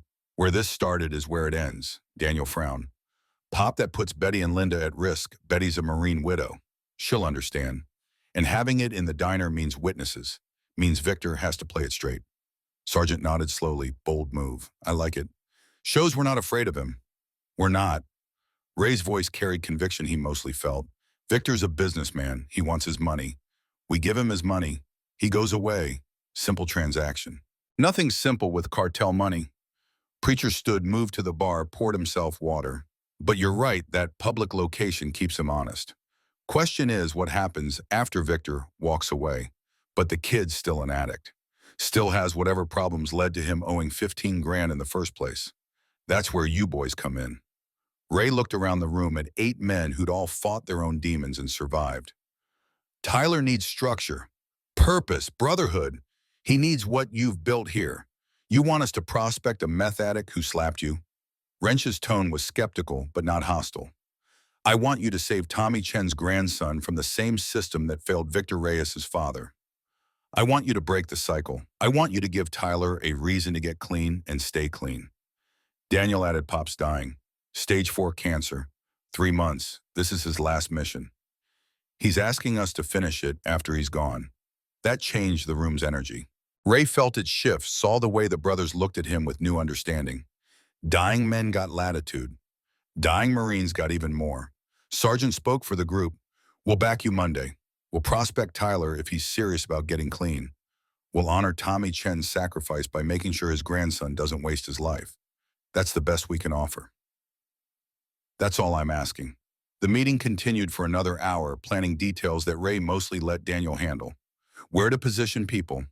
How to coordinate with Sheriff Braddock. What to do if Victor brought more men than expected. Contingency plans for contingencies that bred more contingencies. The tactical side of ensuring a simple money handoff didn't turn into a bloodbath. Ray's attention drifted. The clubhouse walls held photographs of members, some alive, some dead, all connected by service and sacrifice. He recognized the pattern because he'd lived it young men going to war. Coming home changed, finding each other because civilian life didn't quite fit anymore. Building families from broken pieces. Creating meaning from chaos. Tommy Chen should have had this. Should have come home, gotten old, found brotherhood among other Marines who understood. Instead, he died at 20 and left a family that didn't know how to mourn him properly, a son who'd grown up without a father, a grandson who'd inherited trauma he didn't have words for. Ray was pulled from his thoughts by Daniel's hand on his shoulder. Pop, you okay? Just tired. What's the plan? Monday 9 a.m. you withdraw the K. 10 a.m. we meet here and go over final details. Noon Victor meets us at Crystal's. We pay, we leave. Brotherhood maintains presence until we're sure Tyler's safe. And Tyler and I'll talk to him tomorrow. Explain what's happening. Make sure he understands this is his one chance. Good. That's good. The meeting broke up around 8:30. Brothers dispersed to homes and families and Saturday evening plans that had been interrupted for this. Daniel drove Ray home through darkness, neither man talking much. The day had been long and strange and exhausting in ways that went beyond physical. At Ray's house, Daniel killed the engine but didn't move to leave Pop about that letter. Yeah, thank you for writing it, for keeping it, for giving it to me today. Should have given it to you 10 years ago. Maybe, but you gave it to me when I needed it most. That counts. Ray nodded, too tired to process the forgiveness Daniel was offering. He climbed out of the truck, made his way to the front door, turned back to see Daniel still sitting there. Get home, son. Tell your kids you love them. Don't wait 10 years like I did. I will, Pop. I will. The truck's taillights disappeared down the driveway. Ray went inside to a house that felt emptier than it had that morning, despite nothing physical having changed. He climbed stairs that seemed steeper, found his bedroom that seemed smaller, lay down on a bed that seemed less comfortable than it used to be. His phone buzzed. Text from Sarah. I told Mike and Tom. They're calling you tomorrow. I'm sorry, but they needed to know. Ray typed back, it's fine, expected. Love you. Love you too, Dad. Please don't die before Monday. I need to see you save that kid. I'll try my best. He set the phone aside and stared at the ceiling, where shadows moved in patterns that meant nothing and everything. 40 hours until the money handoff, 90 days until the cancer finished its work. Somewhere between those two deadlines, Ray Sullivan would figure out how to keep Tommy Chen's grandson alive and maybe find peace with the fact that 70 years of carrying guilt was finally coming to an end. Sleep came slowly, bringing dreams of bunkers and grenades and young men who never got old. But this time when Tommy Chen died, Ray didn't wake up screaming. This time he woke up calm, knowing that Monday was coming, and with it, the chance to finally settle a debt that had accumulated interest for 7 decades. Sunday morning arrived with the particular quality of light that comes before storms, the sky heavy with clouds that hadn't decided whether to release their burden or hold it another day. Ray woke at 5 too early, but also too late to go back to sleep. His body ached in ways that made getting out of bed a negotiation with muscles that had forgotten their purpose. The house was quiet. The world was quiet. Cedar Falls on Sunday morning existed in that space between Saturday night's revelry and Monday morning's responsibilities. Everyone sleeping in or attending church or pretending that time wasn't passing as fast as it actually was. Ray made coffee, took his pills, sat at the kitchen table with the newspaper he didn't read. His phone showed 3 missed calls. Mike, Tom, probably Sarah again. He'd call them back later. Right now he needed to think about Tyler Brennan, about where the kid was, about how to make sure he showed up Monday to witness his debt being paid. The answer came from Daniel's text at 7 a.m. Found Tyler. He's at the Riverside Motel Room 12, told him you wanted to talk. He'll be there until noon. Ray finished his coffee, dressed in clean clothes, drove through Cedar Falls, past churches, where people who believed in salvation gathered to sing about it. The Riverside Motel occupied a stretch of highway that had once been the main route through town, and now was just the place where people stayed when they couldn't afford anywhere better. 12 rooms, old ground floor, all facing a parking lot where Tyler's rusted truck sat next to 3 other vehicles that had seen better decades. Room 12's door was cracked open. Ray knocked anyway, then pushed through into a space that smelled like cigarettes and desperation and the particular funk of someone who'd stopped caring about hygiene because caring about anything required energy meth had stolen. Tyler sat on the bed's edge, looking worse than he had yesterday. Withdrawal was setting in, sweating despite the cool air, shaking hands, eyes that couldn't quite focus. He looked up when Ray entered, his face cycling through shame and confusion and fear. Mr. Sullivan, I didn't think you'd actually come. Ray pulled the room's only chair away from the desk, sat down facing Tyler. Your grandfather was named Tommy Chen. He was a Marine. He died in Korea, saving my life and 2 other men. He was 20 years old. He had a wife and a son he never got to meet. That son was your father, Robert. Tyler's face worked through emotions. How do you know about my dad? You told me yesterday, Robert Chen, Vietnam. I never got to meet him, but I looked for him after the war. Your grandmother remarried, changed names. I lost track. My dad never talked about his father. Said it hurt too much. Probably did. Growing up without a father because he died being a hero. That's a heavy thing to carry. Is that why you're here, to tell me about Grandpa? I'm here to tell you that tomorrow I'm paying your debt to Victor Reyes, $15,000. You'll be free and clear. Tyler's face showed disbelief. Why would you do that? I hit you. I was an asshole. I deserve whatever Victor does to me. You probably do, but your grandfather didn't deserve to die at 20. Your father didn't deserve to grow up without him. And I didn't deserve to live 70 extra years while Tommy's family fell apart. So I'm paying the debt. Call it interest on what I owe your grandfather. I don't understand. Ray leaned forward. Tommy Chen threw himself on a grenade to save 3 men. One of those men was me. I've spent 70 years trying to figure out how to repay that. You're my answer. I save you. I get Tommy's grandson clean. I make sure his sacrifice meant something, beyond just keeping one 19-year-old Marine alive long enough to become a stubborn old man. Tyler's eyes filled with tears. I'm not worth saving, Mr. Sullivan. I'm just a junkie who fucked up his life. My dad would be ashamed, and my grandpa would be ashamed. They'd want you to get better. That's what I want too. Tomorrow after I pay Victor, you're going into rehab. Daniel's arranging it. VA facility in Billings. 90 days, maybe longer if you need it. Iron Brotherhood will cover the cost. I can't ask you to do that. You're not asking. I'm telling. This is what happens. You get clean. You stay clean. You become the man Tommy Chen would have wanted his grandson to be. That's how you honor him. Tyler wiped his face with shaking hands. What if I can't? What if I relapse? Then you get up and try again. That's what warriors do. They keep fighting even when the fight seems impossible. I'm not a warrior. I'm nobody. You're Tommy Chen's blood. Ray stood his knees protesting. That makes you somebody. Tomorrow noon, Crystal's Diner. Be there. Watch me pay your debt. Then start paying your own debt to your grandfather by getting your life together. He walked to the door, paused Tyler. Your grandfather's last words were, tell my son I love him. Tell him to be better than me. I never got to deliver that message to your father, but I'm delivering it to you now. Be better. That's all Tommy asked. Ray left before Tyler could respond, climbing back into his truck with joints that hurt and a heart that hurt differently. He'd done what he could. The rest was up to Tyler and time, and whatever combination of will and luck determined whether broken people got put back together or just stayed broken. The rest of Sunday passed in phone calls Ray didn't want to have. Mike and Tom, his other children, both upset he'd kept the cancer secret, both insisting on coming home immediately, both making promises about being there that Ray knew life would complicate. He let them talk, made appropriate sounds, and felt the weight of being the center of a tragedy that was still unfolding.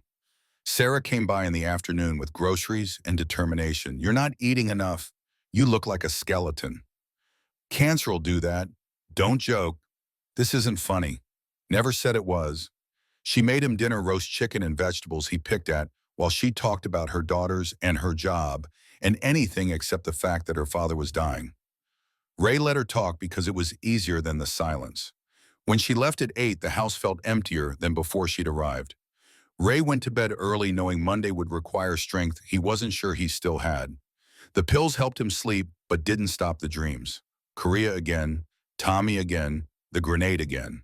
But this time when Ray woke at 3 a.m., he didn't feel fear. He felt ready. Monday morning arrived cold and clear. Ray was up at 5, showered and dressed in his best clothes slacks and a button-down shirt and the Korean War veteran jacket he wore like armor. He made coffee, took pills, sat at the kitchen table, watching sunrise paint the mountains in colors that would be gone in an hour. At 8:30, Daniel arrived to drive him to the bank. They didn't talk much during the short trip. Ray had rehearsed what he'd tell the bank manager about withdrawing $22,000 in cash emergency expense, personal business, none of your concern. The manager, a woman Ray had known for 15 years, asked if everything was okay and accepted his non-answer with professional courtesy. The money came in hundreds wrapped in bank bands, feeling heavier than Ray expected. $22,000. Martha's life insurance payout invested carefully. 40 years of postal work compressed into a stack of paper. The sum total of Ray Sullivan's financial existence about to be handed to a drug dealer to save a kid who had slapped him in the face. Daniel drove them to the clubhouse where the Brotherhood waited. 10 o'clock meeting, final plans, everyone understanding their role. Ray would sit in the center booth at Crystal's with the money. Daniel and 4 brothers would be positioned throughout the diner, visible, but not threatening. Sergeant and 3 others would stay outside backup if things went wrong. Sheriff Braddock had been notified and wasn't happy, but agreed to stay clear unless called. At 11:30, they drove to Crystal's in a convoy of trucks and motorcycles. Betty had closed the diner to regular customers, just her and Linda present. She greeted Ray with coffee and worry. This is crazy, Ray. Probably. But it's my crazy. Victor's not a good man. Neither was I once upon a time. We all make choices. The Brotherhood positioned themselves. Ray took his booth with the money in a canvas bag on the seat beside him. Linda poured coffee he didn't drink. Betty stood behind the register with her phone. The clock above the counter ticked toward noon with the inevitability of gravity. At exactly noon, Victor Reyes walked through the door alone. No enforcers, no backup, just him and the confidence of a man who knew he held all the cards. He spotted Ray, smiled without warmth, and walked over to Old Man. "You got my money right here." Ray gestured to the canvas bag. 15,000, count it if you want. Victor sat down across from him, pulled the bag over, rifled through the stacks of bill with practiced efficiency. "This is more than 15. 22. Call it insurance that you leave Tyler alone after today." Victor's eyes narrowed. "You're paying me to forget about him. I'm paying you to consider his debt settled. Permanently. No interest, no future calls, no threats. We're done. And if I say no, if I say I want 50, then these gentlemen around the diner will explain why that's a bad idea." Ray's voice stayed calm. "But you're a businessman, Victor. You have got your money, more than owed. Walking away makes sense." Victor looked around at the Iron Brotherhood positioned throughout Crystal's assessed odds, did math Ray couldn't see. "You got balls, viejo. Dying man, playing tough guy, not playing, just finishing business before I run out of time." Victor leaned back, the money still in his hands. "My father used to tell me stories about honor, about warriors taking care of their own, about debts that lasted beyond death. I never believed him. Thought it was old man talk. Nostalgic bullshit from someone who couldn't let go of the past." Ray waited. "But you..." Victor shook his head. "You're doing exactly what he would have done. Protecting someone who doesn't deserve it because you made a promise to a dead man 70 years ago. That's either the most noble thing I've ever seen or the stupidest. Can be both." "Yeah." Victor stood, took the money. "Tyler's debt is settled. He steps 1 foot back in my business, all bets are off. But as of now, we're square. One more thing." Ray pulled an envelope from his jacket. "Inside are the details of Tommy Chen's Medal of Honor. His grandson should know his grandfather died a hero. Make sure Tyler gets it." Victor took the envelope, looked inside his face, showing something that might have been "Respect Tommy Chen. Pork Chop Hill. I've read about that battle. Your friend was a badass. He was. And his grandson can be too if someone gives him a chance. That someone's not going to be me, I know. But you won't stop others from trying. That's all I'm asking." Victor nodded, once turned toward the door. "Pause, viejo. What you did here, my father would have approved, for what it's worth." Then he was gone, walking out of Crystal's diner with $22,000 and whatever small piece of redemption Ray had managed to carve out of a bad situation. The diner exhaled collectively. Daniel moved to Ray's booth. "That went better than expected. He's still a drug dealer." "Yeah, but today he was a drug dealer with honor. That's something." Ray slumped back in the booth, energy draining out now that the confrontation was over. "Where's Tyler?" "Outside. Watching. Probably scared shitless." "Bring him in." Daniel stepped outside, returned a minute later with Tyler in tow. The kid looked worse than yesterday, withdrawal and fear and disbelief warring across his face. He slid into the booth across from Ray. "You really paid my debt." "I did." "Why? I told you why. Your grandfather. The debt I owe. That doesn't make sense. Nobody does this. Nobody just helps." Ray's voice came out tired but certain. "Tommy Chen did. He helped 3 strangers by dying for them. I'm helping his grandson by keeping him alive. That's how honor works. It passes forward, generation to generation, as long as someone remembers what it means." Tyler's face crumpled, tears flowing freely. "Now I don't deserve this. Probably not. But Tommy deserved to see his grandson become a man, and I'm going to make sure that happens, even if I won't be around to see it myself." Daniel put a hand on Tyler's shoulder. "Rehab starts tomorrow. Billings VA facility, 90 days minimum. Brotherhood will check on you. When you get out, you've got a book and a place with us. But Tyler, this is your one chance. You blow it, you're on your own." "I won't blow it." Tyler wiped his face. "I swear, I'll get clean. I'll stay clean. I'll make my grandfather proud." Ray stood slowly, his body reminding him that stress and cancer were a bad combination. "Good. That's what I needed to hear." He walked toward the diner's exit, each a step requiring conscious effort. Behind him, he heard Tyler asking Daniel questions about rehab, about the brotherhood, about what came next. In front of him, he saw October sunlight in a town he'd lived in for 81 years and approximately 89 days remaining before none of it mattered anymore. Daniel caught up to him in the parking lot. "Pop, you did good today. We'll see. Kid's got a long road ahead, but you gave him a chance." That's what Tommy would have wanted. Ray nodded, too tired to speak. Daniel drove him home through familiar streets that suddenly felt like they belonged to someone else's life. At the house, Ray climbed out of the truck and, with Daniel's help, made it to the porch before his legs gave out completely. Daniel caught him. "Pop, you're done. You need to rest. Just need a minute."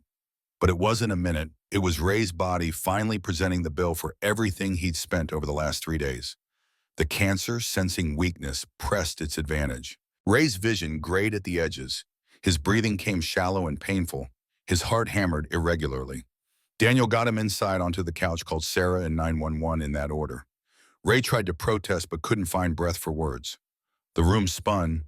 The ceiling disappeared. Somewhere far away, he heard sirens approaching, heard voices saying things about blood pressure and heart rate, and hospital heard Daniel saying, "Stay with me. Pop, just stay with me." Ray's last conscious thought before everything went dark was simple. "Tommy, I kept my promise. Your boy is safe. We're square now." Then the darkness took him, and he fell into it gratefully. The ambulance arrived within minutes, but time had stopped, meaning anything to Ray Sullivan. He floated in and out of consciousness, aware of hands touching him, voices discussing his vitals in medical terminology that washed over him like static. The ride to Cedar Falls Medical Center passed in fragments. Sirens, Daniel's face above him tight with fear.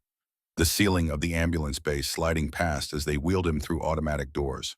Dr. Morrison materialized in the emergency room with the grim expression of someone who'd predicted this exact scenario and taken no pleasure in being right.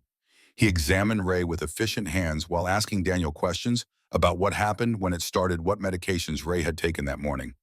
The answers painted a picture Ray could have drawn himself, dying. Man pushed his body past breaking point.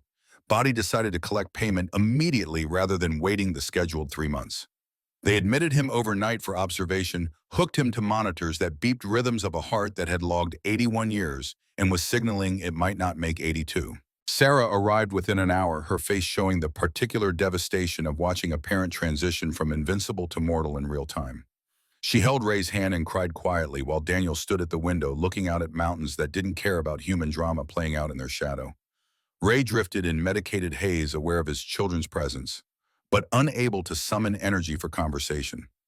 His body had spent everything it had on Monday's mission and now demanded rest that might slide into something more permanent if he wasn't careful.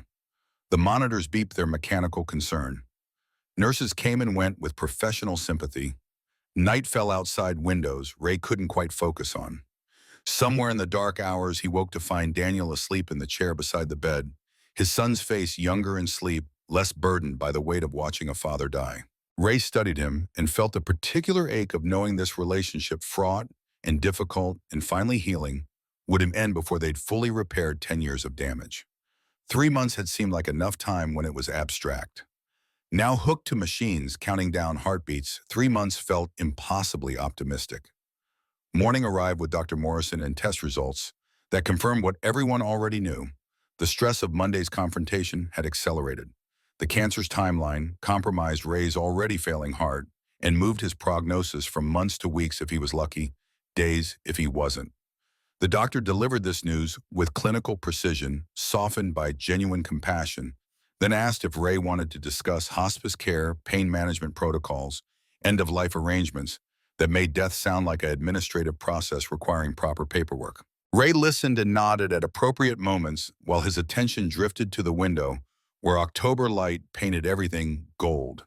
He'd lived 81 years, served his country, married a good woman, raised 4 children who mostly turned out okay, saved Tommy Chen's grandson from a debt that would have killed him. The ledger was balanced. Anything else was bonus time. They released him Tuesday afternoon with enough pain medication to kill a horse and instructions he knew he wouldn't follow about rest and hydration and monitoring symptoms that were just different words for dying slowly. Daniel drove him home through Cedar Falls, looking changed familiar, streets rendered foreign by the lens of imminent mortality. The hardware store where Ray had bought his first hammer.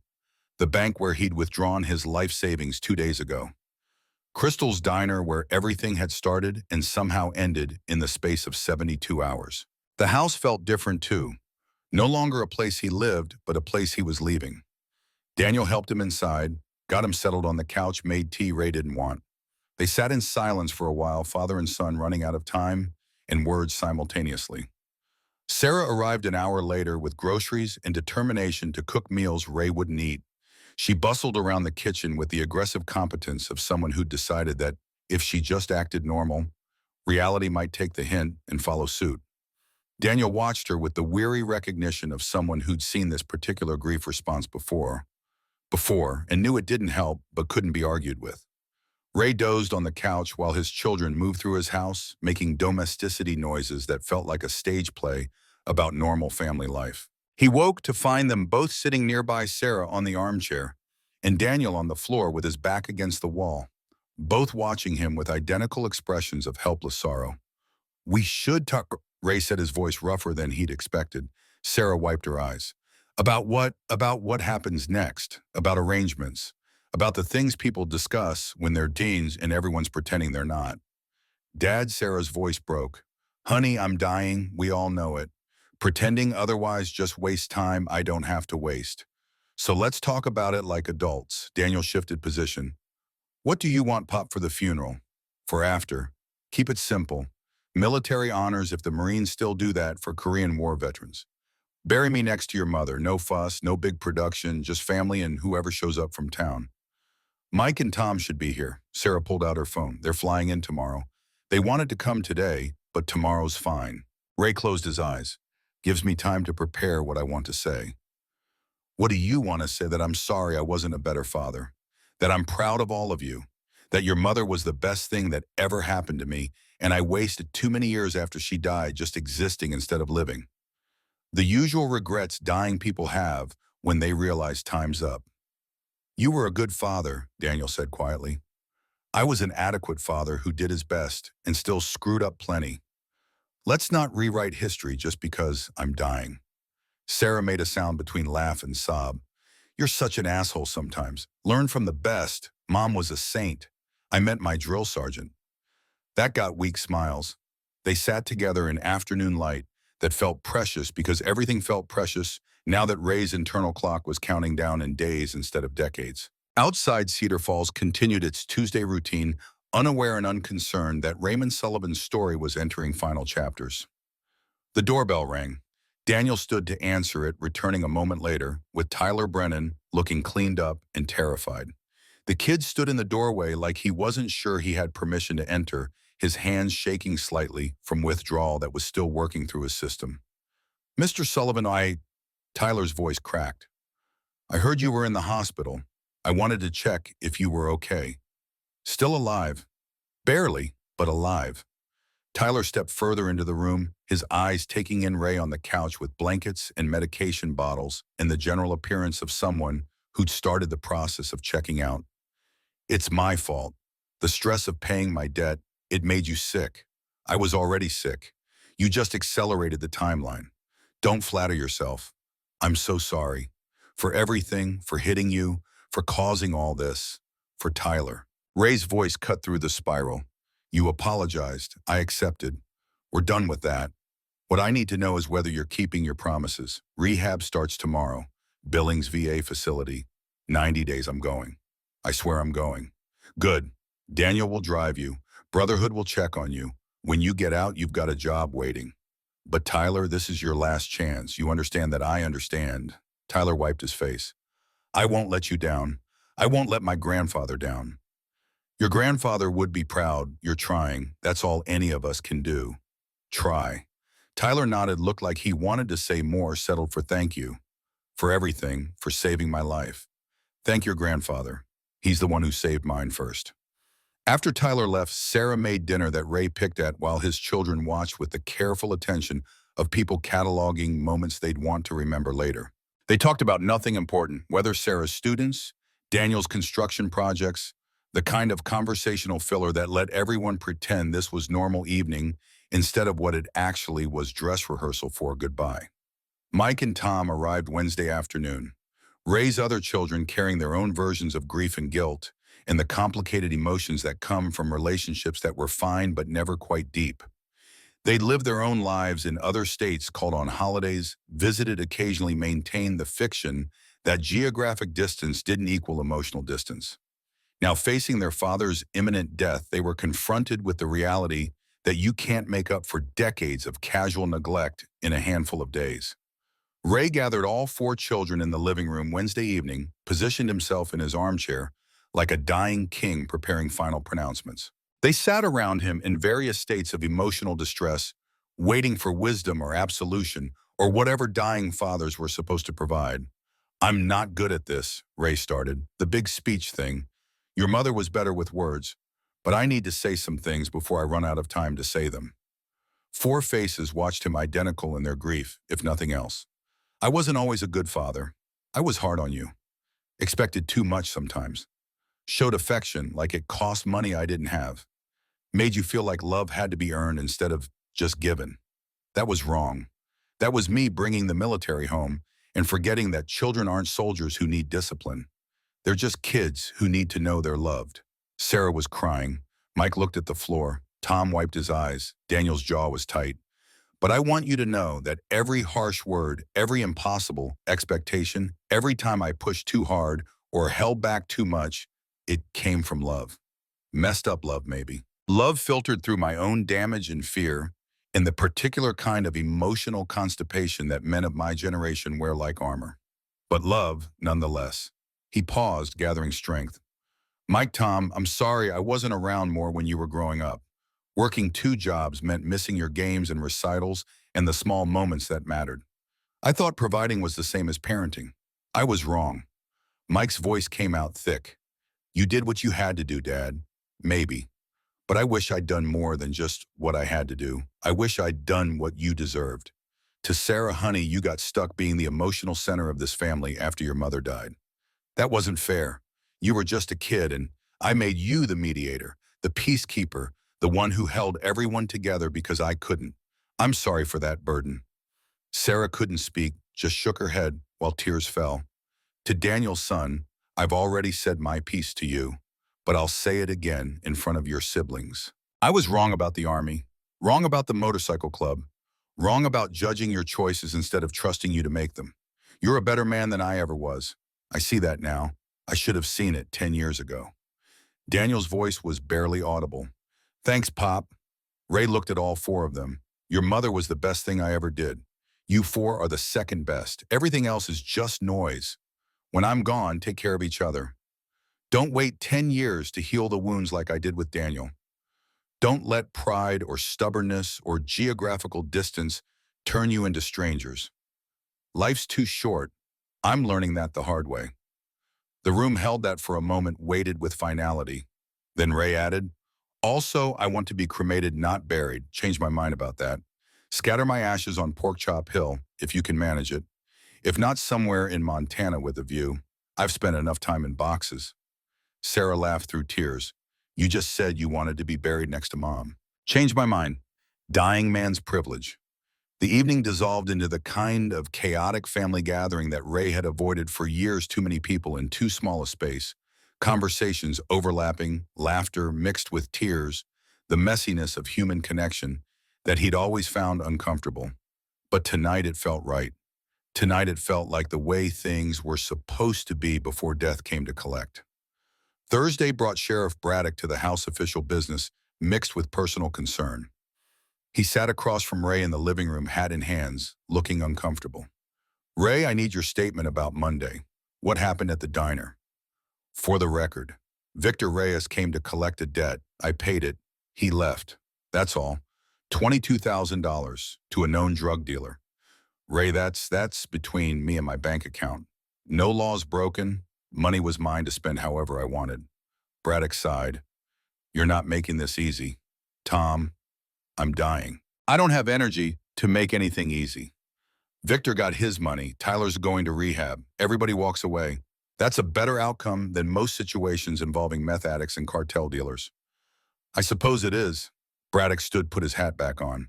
For what it's worth, what you did for that kid Tommy Chen's grandson, that was a good thing. People in town are talking about it. You're a bit of a hero. I'm a dying old man who paid money to keep someone alive. That's not heroism. That's just math. Call it what you want. Still a good thing. After the sheriff left, Ray allowed himself to feel the exhaustion that had been building for days.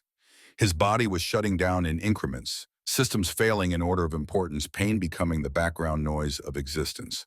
Dr. Morrison had called that morning with offers of hospitalization hospice care interventions that would buy days or weeks at the cost of dignity. Ray had declined all of it. He'd die at home in his own bed, surrounded by family if timing worked out, and alone if it didn't. Either way was fine. Friday morning brought a surprise visitor. Victor Reyes knocked on Ray's door at 9 a.m. alone and looking uncomfortable in a way that suggested this wasn't a social call he'd made before. Daniel answered, body language immediately defensive, but Ray waved him off. Let him in. Victor entered Ray's living room like he was walking into enemy territory, eyes scanning for threats, hands visible to show he wasn't armed. He stood near the door until Ray gestured to a chair. Sit down. You're making me nervous, hovering there. Victor sat. I heard you were in the hospital. Wanted to check if you were okay. Define okay. I'm dying of cancer. But I'm not dead yet, if that's what you're asking. Your son told people what you did. Paying Tyler's debt. Saving his life. Word got around. Small town. Word always gets around. Victor leaned forward. I want you to know something. My father, Victor Sr., he died alone. VA hospital. Nobody there except me. And I was 22 and angry and didn't know how to say goodbye. He died thinking I'd amount to nothing, thinking his service meant nothing because the country he fought for threw him away like garbage. Ray listened without interrupting. What you did Monday, paying that debt for a kid who didn't deserve it, standing up to me because you'd made a promise 70 years ago, my father would have done the same thing, would have respected it. And I disrespected you by showing up with guns and threats. I'm apologizing for that now. The apology hung in the air between them, unexpected and genuine. Ray studied Victor's face, seeing past the drug dealer exterior to the Marine's son underneath the boy who'd watched his father die, broken and decided the world was cruel, so he'd be crueler. Your father was a good Marine. The system failed him. That's not his fault, and it's not yours. But I became what I became. You can become something else. It's not too late. I'm 40 years old. I've done things. Victor's voice caught. There's no coming back from some things. Tommy Chen was 20 when he died. Didn't get the chance to become anything else. Your father was, 60 when he passed, still young enough to have made changes if the system had supported him. You're 40. You've got time. Tyler doesn't have time my father didn't have. Question is whether you'll use it. Victor stood. I'm leaving town, taking my business elsewhere. Cedar Falls is too small. Too many people who remember Victor Sr. Too many people who know what I became. Probably wise. And Tyler, if he gets clean, if he makes something of himself, tell him his debt really is settled. Tell him I said his grandfather would be proud he's trying. I'll tell him. Victor moved to the door, paused, Viejo. What happens after we die? You believe in heaven. Hell, anything. Ray thought about that. I believe warriors go somewhere they can rest. Somewhere the war is over and the wounds don't hurt anymore. Whether that's heaven or just nothing, I don't know. But I hope it's real. I hope so too, because I'd like to see my father again. Tell him I'm sorry. Tell him I understand now what he was trying to teach me about honor. Then be the man who deserves that reunion. You've got time. Use it. Victor left without another word. Daniel came into the living room looking perplexed. Did that really just happen? Did a drug dealer just apologize to you? World's full of surprises right up until it's not.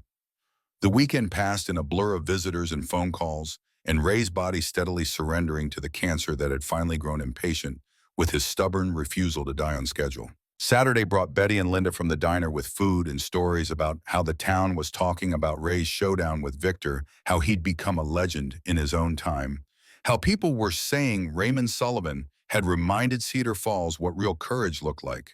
Sunday brought the motorcycle club brothers, all 8 of them, filing into Ray's house, like an honor guard bringing news that Tyler had checked into rehab and was already struggling, but committed to staying. Sergeant spoke for the group. We'll watch over him. Make sure he completes the program. Give him a place in the Brotherhood when he's clean. That's our promise to you and to Tommy Chen. Ray thanked them with words that came out weaker than he intended, his voice starting to fail along with everything else. The brothers left quietly, understanding that energy was currency Ray couldn't afford to spend anymore. Monday morning arrived with Ray barely able to get out of bed. Dr. Morrison came to the house, examined him with gentle efficiency, and pulled Daniel aside for a conversation Ray couldn't hear but could guess at days now, not weeks. Make him comfortable, say your goodbyes, the end is coming fast. His 4 children gathered that afternoon, camping out in the living room like they had when they were young, and Martha was still alive and the house felt full instead of empty. They took turns sitting with Ray, keeping him company, sharing memories that may or may not have happened the way anyone remembered. Time was funny that way. The closer you got to the end, the more the past became fluid stories, shifting to fit the narrative everyone needed. Tuesday brought more pain than Ray's medication could handle. His body was shutting down system by system, organs giving up one by one. Dr. Morrison increased the morphine, warned that higher doses would make Ray drowsy, less coherent, but would manage the pain. Ray agreed because dignity was fine, but suffering served no purpose. Wednesday, he barely woke, floating in a medicated haze where past and present blurred together. Korea felt closer than Montana. Tommy Chen's voice sounded clearer than his children's. Martha appeared at the foot of his bed, young and smiling, saying it was almost time, saying she'd been waiting, saying it was okay to stop fighting now. Thursday morning, Daniel's phone rang at 6 a.m. Tyler's voice came through, shaky but determined. I wanted you to know I made it through first week of rehab. It's hell, but I'm doing it. Can I talk to Mr. Sullivan? Tell him I'm keeping my promise. Daniel looked at his father, unconscious in the bed. They'd moved downstairs when stairs became impossible. Pop, Tyler's on the phone. He's in rehab. He's doing it. Ray's eyes opened, barely focused. Daniel put the phone on speaker. Tyler, he can hear you. Tyler's voice cracked. Mr. Sullivan, I'm 1 week sober, 7 days. That's longer than I've been clean in 2 years. I'm doing this for my grandfather, for you, for myself. I'm going to make you proud. Ray's hand moved weakly. Daniel took it, held it while his father tried to speak, managed only. Good, that's good. Tyler was crying on the other end. Thank you for saving me, for believing I was worth saving. I won't let you down. I swear I won't let you down. The call ended. Ray's eyes closed again. Daniel sat holding his father's hand while morning light crept across the floor, marking time that was running out. Friday afternoon brought a moment of clarity. Ray woke more alert than he'd been in days, looked around at his children gathered close, and spoke with surprising strength. I'm ready. It's okay. I did what I needed to do. Tommy's grandson is safe. You kids are going to be fine. I'm ready to go be with your mother. Sarah clutched his hand. Dad, please, not yet. Honey, it's time. You all know it's time. Mike and Tom were crying. Daniel's face was stone, trying not to crack. Sarah couldn't stop shaking her head like denial would stop what was coming. Ray's breathing was labored, but his voice stayed clear. Don't be sad. I had a good life, better than I deserved. I got to see Tommy Chen's grandson start the path to being a man. That's enough. That's more than enough. He closed his eyes, then opened them one more time. Tell Tyler his grandfather would be proud. Tell him the debt is paid. Tell him to live well. Then Raymond Sullivan let go. The warrior who'd survived Korea and decades of guilt and cancer that should have killed him months ago finally stopped fighting. His breathing slowed, steadied, stopped.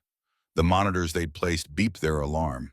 Dr. Morrison, who'd been waiting in the next room, came in and performed the formalities that declared life officially over. 4 children surrounded their father's body and wept with the particular grief of knowing they'd never quite said everything they meant to say, never quite healed all the wounds, never quite bridged all the distance.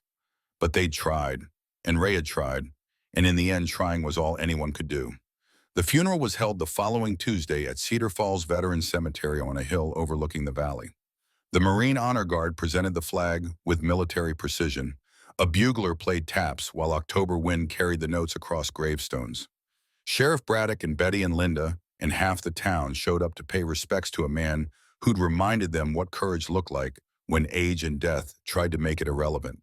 The Iron Brotherhood stood in formation, leather vests and solemn faces, 8 veterans honoring one of their own. They saluted when the rifles fired 3 volleys, when the flag was folded, when Daniel accepted it with hands that shook. Tyler Brennan appeared on the cemetery's edge, escorted by 2 rehab counselors who'd given him 6 hours leave for this. 20 days sober now, looking healthier, but still fragile, standing at a distance like he wasn't sure he'd earned the right to be closer. Daniel saw him and waved him forward. Tyler approached hesitantly, stopping at Ray's graveside with tears streaming down his face. Sergeant spoke for the Brotherhood. Raymond Sullivan kept a promise to a brother who died 70 years ago. He saved that brother's grandson when nobody else would. He showed us all what honor really means. Semper Fi Marine. Your mission is complete. They lowered Ray's casket into Montana earth next to Martha's grave, reuniting a love story that cancer had interrupted, but never ended. Sarah threw in the first handful of dirt. Daniel followed. Mike and Tom. Then Tyler surprising everyone by stepping forward and adding his own handful while whispering words nobody else could hear. The service ended. People dispersed slowly, reluctant to leave, wanting to extract every last moment from this ceremony that marked the end of Raymond Sullivan's story. But stories don't really end when people die. They just change narrators. Tyler Brennan stood at Ray Sullivan's grave on a Tuesday morning in April, 6 months and 4 days sober, holding his 180-day chip like it was proof of something that still felt impossible. The Montana winter had released its grip on the Valley Spring, turning everything green in that brief window before summer arrived and turned it brown again. He'd brought flowers, wildflowers he'd picked himself because buying them felt wrong somehow. He arranged them on the grave with hands that had stopped shaking 2 months ago, that had learned to build things instead of destroy them, that now spent 40 hours a week in construction work alongside Daniel and the Brotherhood. Mr. Sullivan, Tyler said quietly, I'm 6 months clean today. Got my 180-day chip at the meeting this morning. Daniel says I'm ready to start my prospect period with the club. Says I've earned it. He pulled out the small Medal of Honor replica he'd bought online, a memorial version that wasn't the real thing, but represented it. I learned about my grandfather, about Pork Chop Hill, about what he did. You were right, he was a hero. And knowing I carry his blood, it makes me want to be better.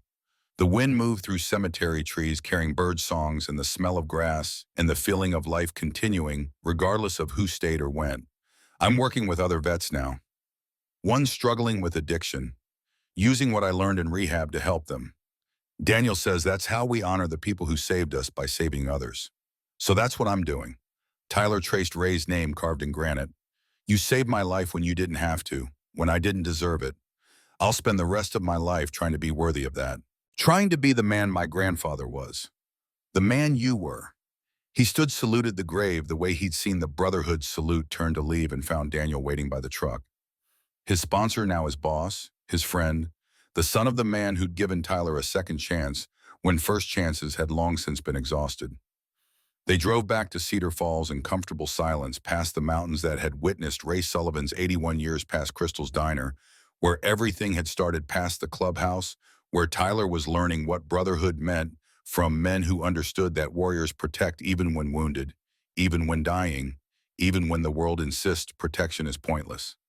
At the clubhouse, the Iron Brotherhood waited for Tyler's prospect ceremony. Sergeant would ask him why he wanted to join. Tyler would tell them about Tommy Chen, about Ray Sullivan, about debt that lasted beyond death and honor that passed forward generation to generation. They would vote. They would accept him because Ray had asked them to, and they kept their promises to fallen brothers. That evening, Tyler stood before 8 veterans and spoke his truth. I want to join because I need to learn how to protect instead of destroy. Because my grandfather died protecting others, and I want to honor that. Because Ray Sullivan showed me that broken people can be fixed if someone believes they're worth fixing. Because I'm Tommy Chen's grandson and Raymond Sullivan's legacy, and I need to become worthy of both those names. The vote was unanimous.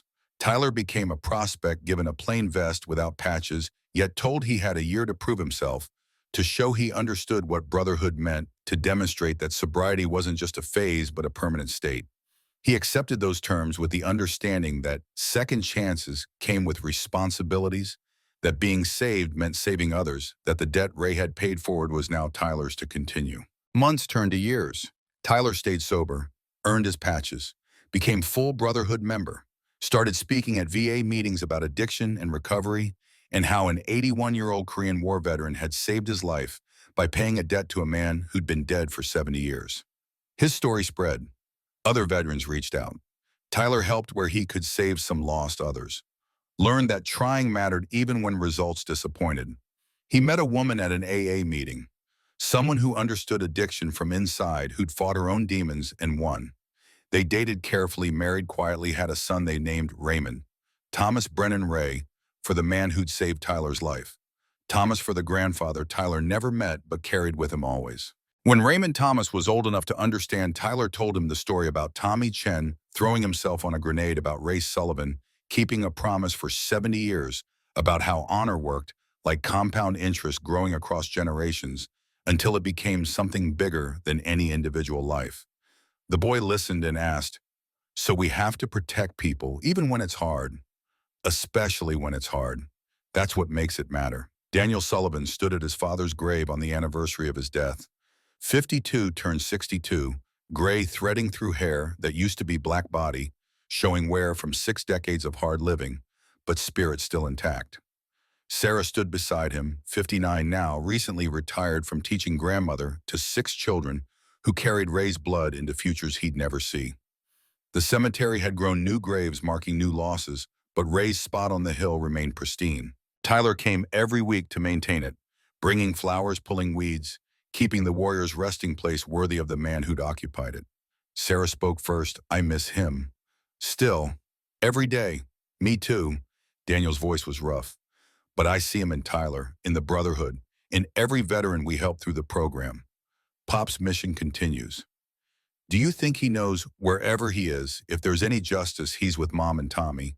Chen finally at rest, finally free of the guilt he carried for 70 years.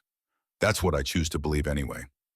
They stood in silence, 2 of Ray Sullivan's 4 children, survivors of his particular brand of tough love and impossible expectations and emotional distance that had finally closed before death made it permanent. Mike and Tom had their own lives, their own ways of remembering their own relationships with a father who'd been complicated and difficult and ultimately human. A truck pulled up. Tyler climbing out with his son Raymond Thomas, now 8 years old, carrying flowers they'd picked together. The boy ran ahead to the grave, careful not to step on other markers, placing his flowers with the solemnity of someone who understood this ritual mattered. Tyler joined Daniel and Sarah. "Thought we might see you here." 10 years today. Daniel nodded. "Decades since he finished his mission. Since he saved your life. Best thing that ever happened to me was an 81-year-old Marine paying my drug debt and forcing me into rehab." Tyler watched his son arrange flowers. "I tell that story to every addict I work with now. Nobody believes it until I show them the documentation, the news articles, the proof that it actually happened. That was Pop. Did impossible things because someone had to, and he decided it might as well be him." Raymond Thomas ran back to his father. "Dad, I told Grandpa Ray about my baseball game. We won 7-4. I got 2 hits." Tyler ruffled his son's hair. "He'd be proud." The boy looked at Daniel. "Uncle Daniel, will you tell me the Korea story again?" "About Tommy Chen." Daniel knelt to the boy's level. "Tommy Chen was 20 years old, a Marine. When a grenade came into his bunker, he didn't think about himself. He thought about his brothers. He saved 3 men by sacrificing one. That's what warriors do. They protect, even when it costs everything. And Grandpa Ray kept the promise for 70 years. Then he saved your father. Then your father saved others. Now you carry that legacy. Someday you'll protect others too. That's how honor works. It passes forward." The boy nodded seriously, processing this inheritance of duty and protection and honor that stretched back through generations to a frozen hill in Korea where Tommy Chen had made an impossible choice and changed the trajectory of lives he'd never meet. They left the cemetery together, 4 people connected by one man's decision to pay a debt that couldn't be quantified or settled, but only honored through living, well protecting others. Remembering that courage wasn't about never falling, but about always getting back up, about standing for others when standing cost everything, about being the warrior the world needed, even when the world insisted warriors were obsolete. Ray Sullivan had been that warrior until his last breath. His legacy was Tyler's sobriety, Raymond Thomas's future, the dozens of veterans the Brotherhood helped every year, the small ripples of protection and honor that spread outward from one old man's decision to keep a promise to a dead friend. In the end, that's all any warrior could hope for, that their sacrifice mattered, that their service continued beyond their life, that the debt they'd paid forward would be honored by those who came after. Ray Sullivan's debt was paid, but the mission continued. It always would. That's what Tommy Chen had bought with his life on Porkchop Hill. That's what Ray had bought with his death in a Montana bedroom surrounded by family who loved him despite his flaws. That's what Tyler bought with his sobriety, and Raymond Thomas would someday buy with his own acts of protection and honor. The chain was unbroken. The mission endured. The warriors rested, but their work went on. Semper Fi Marine. Mission complete. But the story never ends. It just finds new narrators.